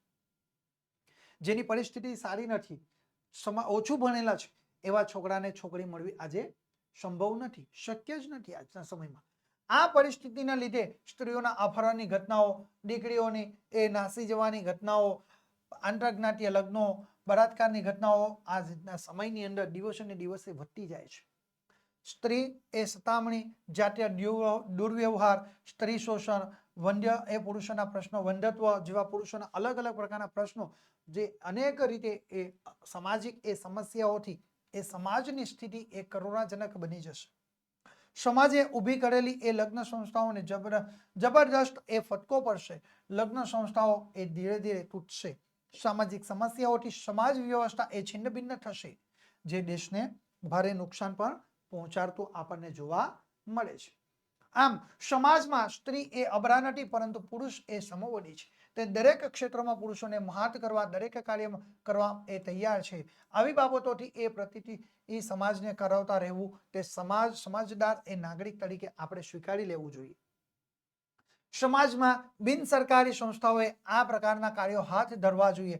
તબીબો માટે જાતીય પરીક્ષણ માટે કાયદાઓનો ચુસ્તપણે અમલ કરાવવો જોઈએ. આવા સક્રિય પ્રયત્નોથી જ સ્ત્રી ભ્રૂણ હત્યાનું પ્રમાણ આપણે ઘટાડી શકીએ છીએ. આ માટે બેટી બચાવો અભિયાન પણ એ ચલાવવું જોઈએ, જેથી સમાજમાં એ જાગૃતિ લાવી શકીએ છીએ. બરાબર, આ રીતે સરસ મજાનો નિબંધ આપણે લખી શકીએ છીએ. હવે વિદ્યાર્થી મિત્રો, એના અઠવામાં આપણને બીજો એક નિબંધ આપણને પરીક્ષામાં પૂછાય છે. જો તમે પહેલો નિબંધ એ લખી શકતા નથી યોગ્ય રીતે, બરાબર, તો તમારે શું કરવાનું છે? તમારે આ બીજો નિબંધ સારી રીતે તમે લખી શકો છો. બરાબર, તો આ બીજા નિબંધને આપણે જોઈએ. બરાબર, બીજો વિષય છે આપણો કે આધુનિક યુગનું મહાદૂષણ પ્રદૂષણ. ઓકે, તો આપણે એના મુદ્દા જોઈએ. તો સૌથી પહેલા એના મુદ્દા છે પ્રસ્તાવના. પ્રદૂષણ એટલે શું એની વ્યાખ્યા આપણે લખવાની છે.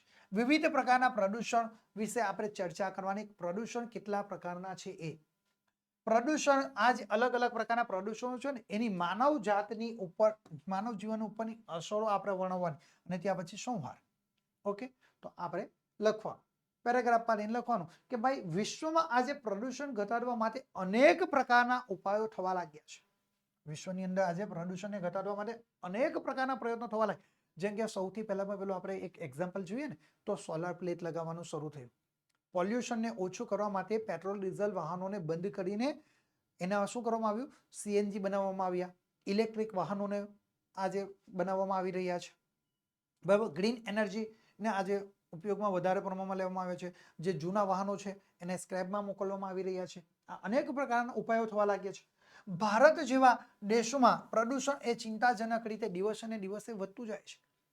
આપણે પ્રકૃતિની આપણે નુકસાન કરીશું તો પ્રકૃતિ આપણું ચોક્કસપણે નુકસાન કરશે. અને એનું એક્ઝામ્પલ અત્યારે આપણે હાલમાં જમ્મુ કાશ્મીર, બરાબર, જે પૂર્વોત્તરના જે વિસ્તારો છે એ તરફ આપણે જોઈ શકીએ છીએ. હિમાચલ પ્રદેશ તમે જુઓ, ઉત્તરાખંડ તમે જુઓ, બરાબર, પંજાબ તરફ વિસ્તારમાં તમે જુઓ, જબરજસ્ત અત્યારે નુકસાની થઈ રહી, કુદરત એ રૂઠી ગયું છે.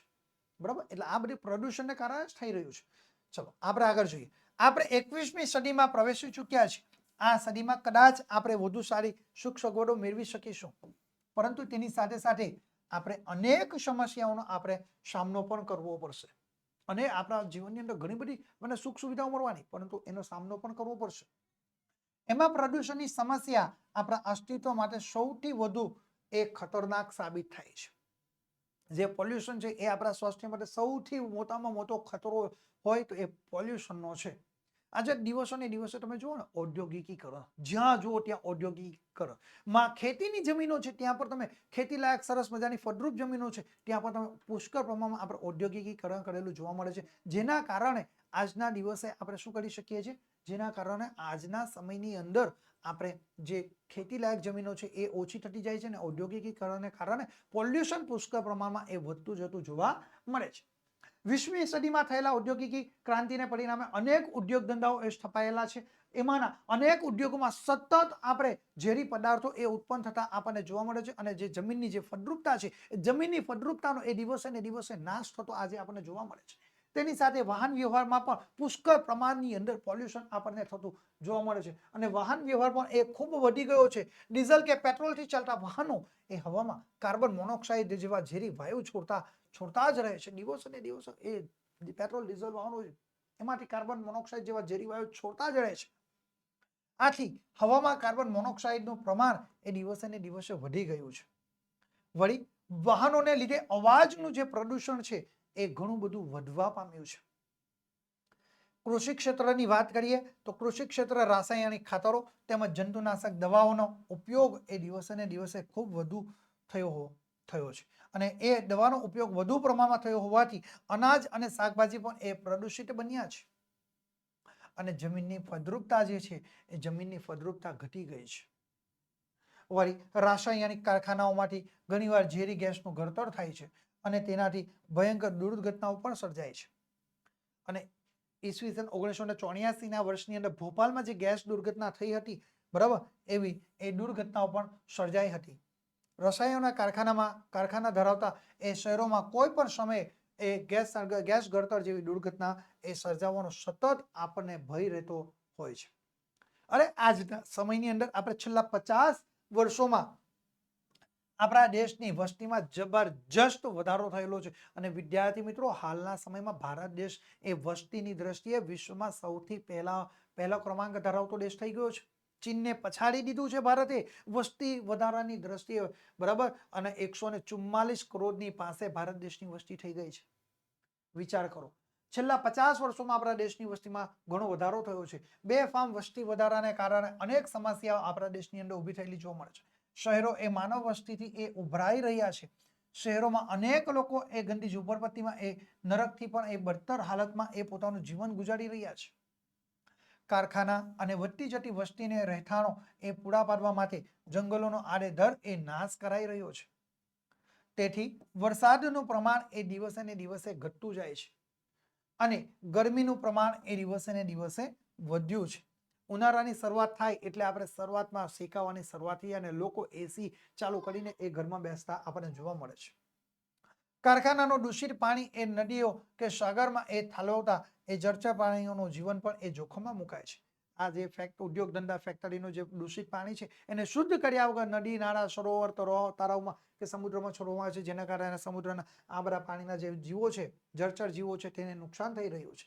એના જીવ જોખમમાં મુકાઈ રહ્યા છે અને પીવા માટે આપણને શુદ્ધ પાણીની અછત પણ આજના દિવસે આપણને વર્તાતી જોવા મળે છે. 20મી સદીમાં 2 વિશ્વ યુદ્ધો થયા હતા, તેમાં અણુબોમ્બનો પણ એ ઉપયોગ થયો હતો અને આ અણુબોમ્બની જે ભયાનકતા છે આજના દિવસે પણ આપણે તેને યાદ કરી શકીએ છીએ. જેમ કે અમેરિકાએ જાપાનના હિરોશીમા અને નાગાસાકી પર શહેરો પર સંપૂર્ણપણે નાશ થઈ ગયો હતો અને 75,000 માણસો એ તે સમયે ત્યાં મૃત્યુ પામ્યા હતા. અને એની ભયાનકતા આજે પણ આપણે જાણીએ છીએ કે જાપાનના હિરોશીમા અને નાગાસાકી જેવા શહેરોની અંદર જે લોકો જન્મ થાય છે એ વિકલાંગ ત્યાં આગળ જન્મ થાય છે. વિકલાંગ બાળકોના ત્યાં જન્મ થાય છે. એની અસર આજના દિવસે પણ આપણને વર્તાઈ રહી છે. ત્યાર પછી સંયુક્ત રાષ્ટ્ર સંઘ યુએનઓ ની સ્થાપના થતા કોઈ પણ દેશ અન્ય દેશ પર હાઇડ્રોજન બોમ્બનો ઉપયોગ ન કરે તે માટે યુનો દ્વારા ભારે પ્રયાસો થઈ રહ્યા છે. પરંતુ પ્રદૂષણને લીધે આજે એવી સ્થિતિનું નિર્માણ થયું છે કે બોમ્બ ઝીક્યા વગર પણ માનવી એ પ્રદૂષણના કારણે રીબાઈને કમોતે એ મૃત્યુ પામશે. આમ હવા, પાણી, અવાજ અને ઝેરી ગેસના પ્રદૂષણને લીધે આજે માનવ જીવન એ ભયમાં મુકાઈ ગયું છે. વિશ્વના સારા લોકો તેનાથી એ ચિંતિત છે. આ ભય ઘટાડવાના ઉપાયો પણ એ આપણે કરવામાં આવી રહ્યા છે. 5મી જૂન એ વિશ્વ પર્યાવરણ દિન તરીકે આપણે ત્યાં ઉજવવામાં આવે છે, બરાબર. વળી દર વર્ષે વૃક્ષારોપણ દિનની પણ ઉજવણી કરવામાં આવે છે. હવા, પાણી અને અવાજનું પ્રદૂષણ ઘટે તેવા ઉપાયો લોકોને અવારનવાર સૂચવવામાં આવે છે. સરકાર દ્વારા અલગ અલગ પ્રકારના પ્રયત્નો કરવામાં આવે છે, અભિયાન ચલાવવામાં આવે છે, જાહેરાતો આપવામાં આવે છે. ઠેર ઠેર નવા વૃક્ષો રોપાય, તેની માવજત થાય અને બિનજરૂરી રીતે વૃક્ષો કપાય નહીં તેની તકેદારી પણ આજે રાખવામાં આવે છે. વળી જંગલો વધારવાના પ્રયાસો પણ એ આજે દિવસે ને દિવસે કરવામાં આવી રહ્યા છે. વાહનોના ધુમાડાનું પ્રદૂષણ એ ઘટાડવા વાહનોના એન્જિનની એ તપાસ કરાવી PUC certificate pollution under control board, બરાબર, પોલ્યુશન કંટ્રોલ બોર્ડ જે છે એનું સર્ટિફિકેટ મેળવવાનું ફરજિયાત એ બનાવવામાં આવ્યું છે. પરમાણુ શસ્ત્રોનો નાશ કરવા માટે પણ એ ગંભીરતાથી વિચારણાઓ કરવામાં આવી રહી છે. પ્રદૂષણ ઘટાડવાના ઉપાયોમાં આપણે પણ એ સરકારને સહકાર આપીએ, નહીં તો પ્રદૂષણ રૂપી રાક્ષસ આપણને વિના શસ્ત્રે એ મોતને ઘાત આપણને ઉતારી દેશે. આ રીતે આપણે પ્રદૂષણ વિશે નિબંધ લખી શકીએ છીએ. હવે એના અથવામાં આપણને છેલ્લો નિબંધ પરીક્ષામાં પૂછાય, બરાબર. ત્રીજો વિષય છે તો 56 નંબરનો કે પુરુષાર્થ એ જ પ્રારબ્ધ. કયો વિષય છે? પુરુષાર્થ એ જ પ્રારબ્ધ. ઓકે, આ વિષય ઉપર આપણે નિબંધ લેખન આપણે કરવાનું છે. ચાલો હવે આપણે અહીંયા ગાડી જોઈએ એના મુદ્દાઓ, બરાબર. તો સૌથી પહેલા એના મુદ્દા આપણે જોઈએ પ્રસ્તાવના, બરાબર. મુદ્દાઓ છે પ્રસ્તાવના. પરિશ્રમનો મહિમા, પરિશ્રમના ફાયદા, પરિશ્રમનું ફળ અને ઉપસંહાર. ઓકે, આટલા મુદ્દાઓને ધ્યાનમાં રાખવાનું વિદ્યાર્થી મિત્રો, અને આપણે આપણો અભ્યાસ આગળ વધારવાનો છે. ઓકે, ચાલો હવે આપણે અહીંયા ગાડી પેરેગ્રાફ પાડીને લખવાનું કે મનુષ્ય જીવન એટલે પુરુષાર્થ અને પ્રારબ્ધનો સુભગ સમન્વય. મનુષ્ય જીવન એટલે પુરુષાર્થ અને પ્રારબ્ધનો સુભગ સમન્વય. પ્રારબ્ધનો સાથ હોય અને તેમાં પુરુષાર્થ ભળે તો મનુષ્ય સફળતાના અનેક પ્રકારના શિખરોને સર કરી શકે છે. જગતમાં બે પ્રકારની વિચારસરણી આપણે ત્યાં અત્યારે હાલના સમયમાં પ્રવૃત્તિ આપણને જોવા મળે છે. આપણા જગતની અંદર કેટલા પ્રકારની વિચારસરણી પ્રવૃત્તિઓ છે? તો બે પ્રકારની વિચારસરણી આપણને અહીંયા ગાડી એ આપણી સામે પ્રવૃત્તિ જોવા મળે છે. અને એમાં પહેલી છે પ્રારબ્ધવાદી વિચારસરણી અને બીજી છે પુરુષાર્થવાદી વિચારસરણી. પ્રારબ્ધવાદી મનુષ્યોને પુરુષાર્થમાં શ્રદ્ધા હોતી નથી. પ્રારબ્ધવાદી જે મનુષ્યો છે એ લોકોને પુરુષાર્થમાં શ્રદ્ધા હોતી નથી, મહેનત કરવામાં માનતા નથી. એમની માન્યતા એવી હોય છે કે નસીબ વિના ન ફળે, બરાબર. કદી દરિયો કે દરબાર. નસીબ વિના ન ફળે કદી દરિયો કે દરબાર, બરાબર. છતાં પ્રારબ્ધવાદી મનુષ્યો તરીકે પુરુષાર્થ જ કરતા નથી એવું નથી, પણ તેઓ યશ પ્રારબ્ધને આપે છે. પ્રારબ્ધ પર એ વિશ્વાસ રાખીને ઓછો પુરુષાર્થ કરવાથી તેઓ પૂરતી પ્રગતિ કરી શકતા નથી. પ્રારબ્ધ ઉપર જ એ વિશ્વાસ રાખે, ભાઈ ભગવાને નસીબમાં આપ્યો હશે તો આપણને પ્રાપ્ત થશે, ઈશ્વરે આપણા નસીબમાં ન આપ્યો હશે તો આપણને ન મળશે. એમ ઈશ્વર એ આપણે પોતે મહેનત નહીં કરે, પુરુષાર્થ નહીં કરે, એ વિશ્વાસ રાખીને ઓછા પુરુષાર્થ કરતા રહે અને પ્રગતિ એ કરી શકતા નથી. પોતાની એ પ્રગતિ જે કરવાની થાય, બરાબર, એ પ્રગતિ કરી શકતા નથી, પરંતુ એ અધોગતિ થતી જોવા મળે. કેટલાક મનુષ્યો સતત એ પુરુષાર્થ કરે છે છતાં એ ક્યારેક પ્રારબ્ધ એમને એ શું કહે છે? પ્રારબ્ધ એને યારી આપતું નથી. જે વ્યક્તિ પુરુષાર્થ કરે છે એ વ્યક્તિ જ એ પોતાના જીવનમાં સફળ થાય, અન્ય લોકો નહીં. ઘણી મહેનત કરવા છતાં એમને ધારી સફળતા મળતી નથી. એટલે આપણા પ્રારબ્ધમાં એ સફળતાનો યોગ જ નથી. શું કે ખૂબ મહેનત કરે પણ ધારેલી સફળતા નહીં મળે, એટલે શું કે આપણા પ્રારબ્ધમાં સફળતાનો યોગ નથી, આપણા નસીબમાં નથી લખ્યું સફળતા, એટલે આપણે એનો લાભ લઈ શકતા નથી. આપણે એવું કહી શકીએ છીએ. એમ માનીને એ હતાશ થઈ જાય છે. આવું વિચારીને એ વ્યક્તિ શું થાય છે? બિલકુલ હતાશ થઈ જાય છે. કોઈક વાર આપણા આયોજનમાં એક ખામી રહી ગઈ હોય કે સંજોગો પ્રતિકૂળ હોય તો જેવી જોઈએ તેવી સફળતા આપણને ન પણ મળે. આપણો પુરુષાર્થ જ આપણા પ્રારબ્ધને એ જગાડે છે. આપણે પુરુષાર્થ કરશું, મહેનત કરશું, બરાબર, પરિશ્રમ કરીશું તો જ આપણે આપણું નસીબને જગાડી શકવાના છે. હાથ ઉપર હાથ ધરીને બેસી રહીશું તો એ સફળ થઈ શકવાના નથી. અરે જમવાનું આપણી સામે ડીશમાં તૈયાર હોય ને તો આપણે શું કહીશું કે ચાલો જમવાનું મારા મોઢામાં આવી જાય, તો શું આપણા મોઢામાં આવી જશે? નહીં આવે. એના માટે આપણે હાથનો ઉપયોગ કરીને ખોરાક આપણા મોઢામાં મૂકવો પડશે તો આપણે ખાઈ શકીએ અને આપણા જઠરાગ્નિને શાંત કરી શકીએ. આપણે પેટમાં જે ભૂખ લાગી છે એ ભૂખને આપણે શાંત કરી શકીએ, અન્યથા આપણે એ કામ કરી શકવાના નથી, બરાબર. નહીં તો ત્યાં સુધી જો આપણે હાથનો ઉપયોગ ન કરીએ તો જમવાનું આપણી ડીશમાં જ રહેશે, એ આપણા મુખમાં આવશે નહીં. વિદ્યાર્થીઓ તૈયારી જ ન કરે અને ફક્ત પ્રારબ્ધ પર ભરોસો રાખીને બેસી રહે તો નાપાસ જ થાય ને. મહેનત કરવી પડે. પરીક્ષા હોય તો પરીક્ષામાં વાંચન કરવું પડે. વાંચ્યા વગર આપણે કહીએ એ બજરંગ બલી મને પાસ કરી દેજો, તો આપણે ભગવાન પાસ નહીં કરશે. હા, તમે વાંચશો તો તમને યાદ રાખવામાં મદદ કરશે, પરંતુ તમે પાસ કરી દો ડાયરેક્ટ વાંચ્યા વગર તો એ તો શક્ય નથી. એટલે એવું છે કે બરાબર ફક્ત અને ફક્ત એ ઈશ્વર પર ભરોસો રાખીને બેસી રહે તો એવું જ નહીં થાય, બરાબર. એ ફક્ત પ્રારબ્ધ પોતાના નસીબ ઉપર ભરોસો રાખીને બેસી રહેશે તો એ નાપાસ જ થશે. એના માટે આપણે વાંચન કરવું જ પડે.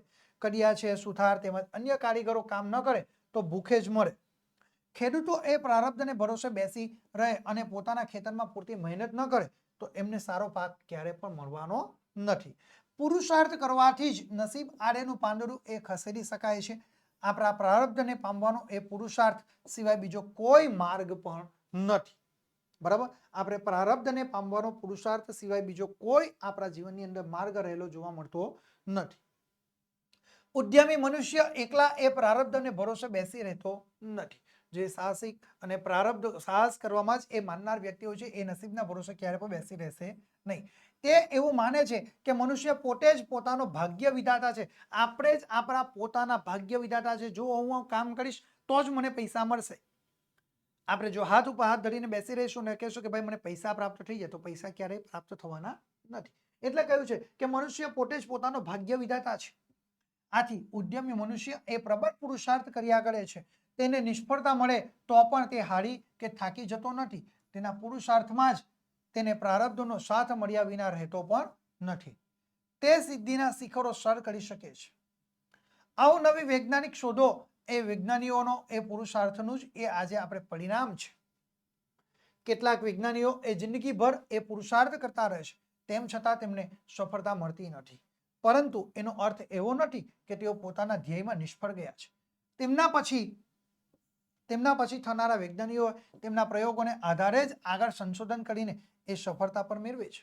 અરે આજે મુકેશ અંબાણીને તમે આપણે જોઈએ તો એ વિશ્વના ધનિક દેશોના ધનિકોની યાદીની અંદર તેમનું નામ આવે છે. પરંતુ મુકેશ અંબાણીનું હેલિકોપ્ટર બી તમે રોજ રાત્રે 12 વાગે એમના મકાન ઉપર ઉતરે છે અને વહેલી સવારે એ ફરી પાછા પોતાના વ્યવસાય અર્થે લાગી જાય છે. જો આટલી મહાન વ્યક્તિ હોવા છતાં, આટલી ધનિક વ્યક્તિ હોવા છતાં જો સતત એ પુરુષાર્થ કરતા હોય તો પછી આપણે લોકો કેમ ન કરી શકીએ?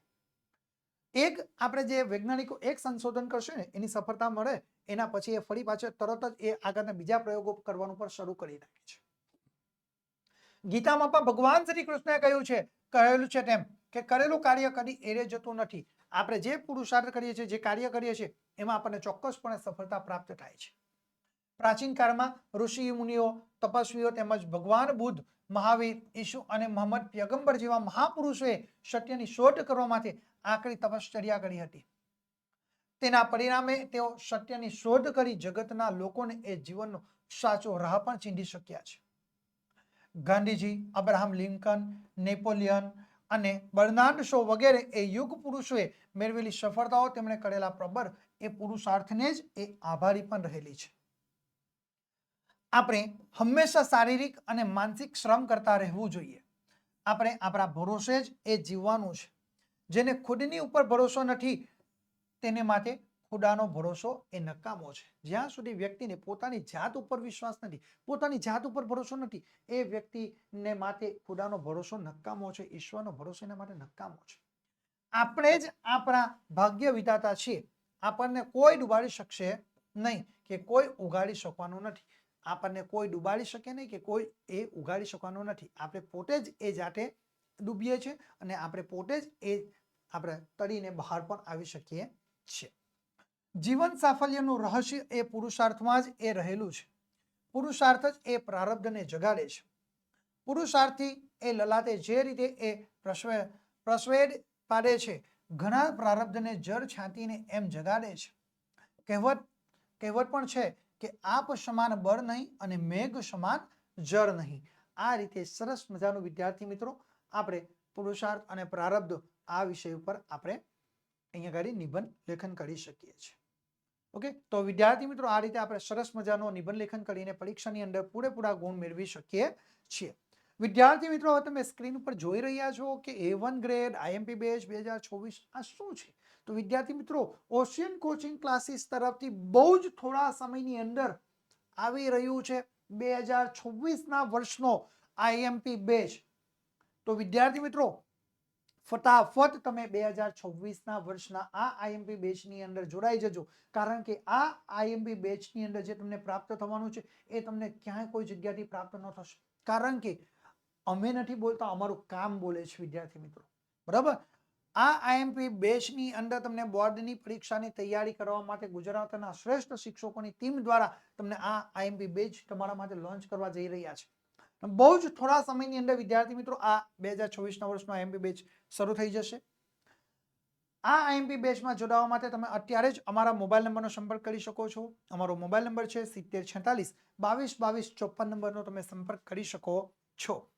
વિદ્યાર્થી મિત્રો તમે તમારા મોબાઈલની અંદર અમારા ઓશન કોચિંગ ક્લાસીસની એપ્લિકેશન ડાઉનલોડ કરીને તમે આ પીડીએફ ફાઇલ સ્વરૂપમાં પણ સમગ્ર જે આ વિડીયો છે બરાબર તેની પીડીએફ ફાઇલ તમે ડાઉનલોડ કરી શકો છો. આખા પ્રશ્નપત્ર જે શંખનાદ શ્રેણીનું જે પ્રશ્નપત્ર છે તેને પીડીએફ ફાઇલ તમે ડાઉનલોડ સરળતાથી કરી શકો છો.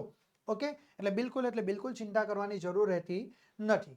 વિદ્યાર્થી મિત્રો, આજના આ વિડીયોની અંદર આશા રાખું છું કે આપણે શંખનાદ શ્રેણીનો જે પ્રશ્નપત્ર છે એનું સંપૂર્ણ અને સચોટ સોલ્યુશન જોઈ ચૂક્યા છે. આપણે ફરી પાછા મળીશું નવા એક વિડીયો સાથે. શંખનાદ શ્રેણીની અંદર જ આપણે ફરી પાછી મુલાકાત થશે. થેન્ક યુ વિદ્યાર્થી મિત્રો.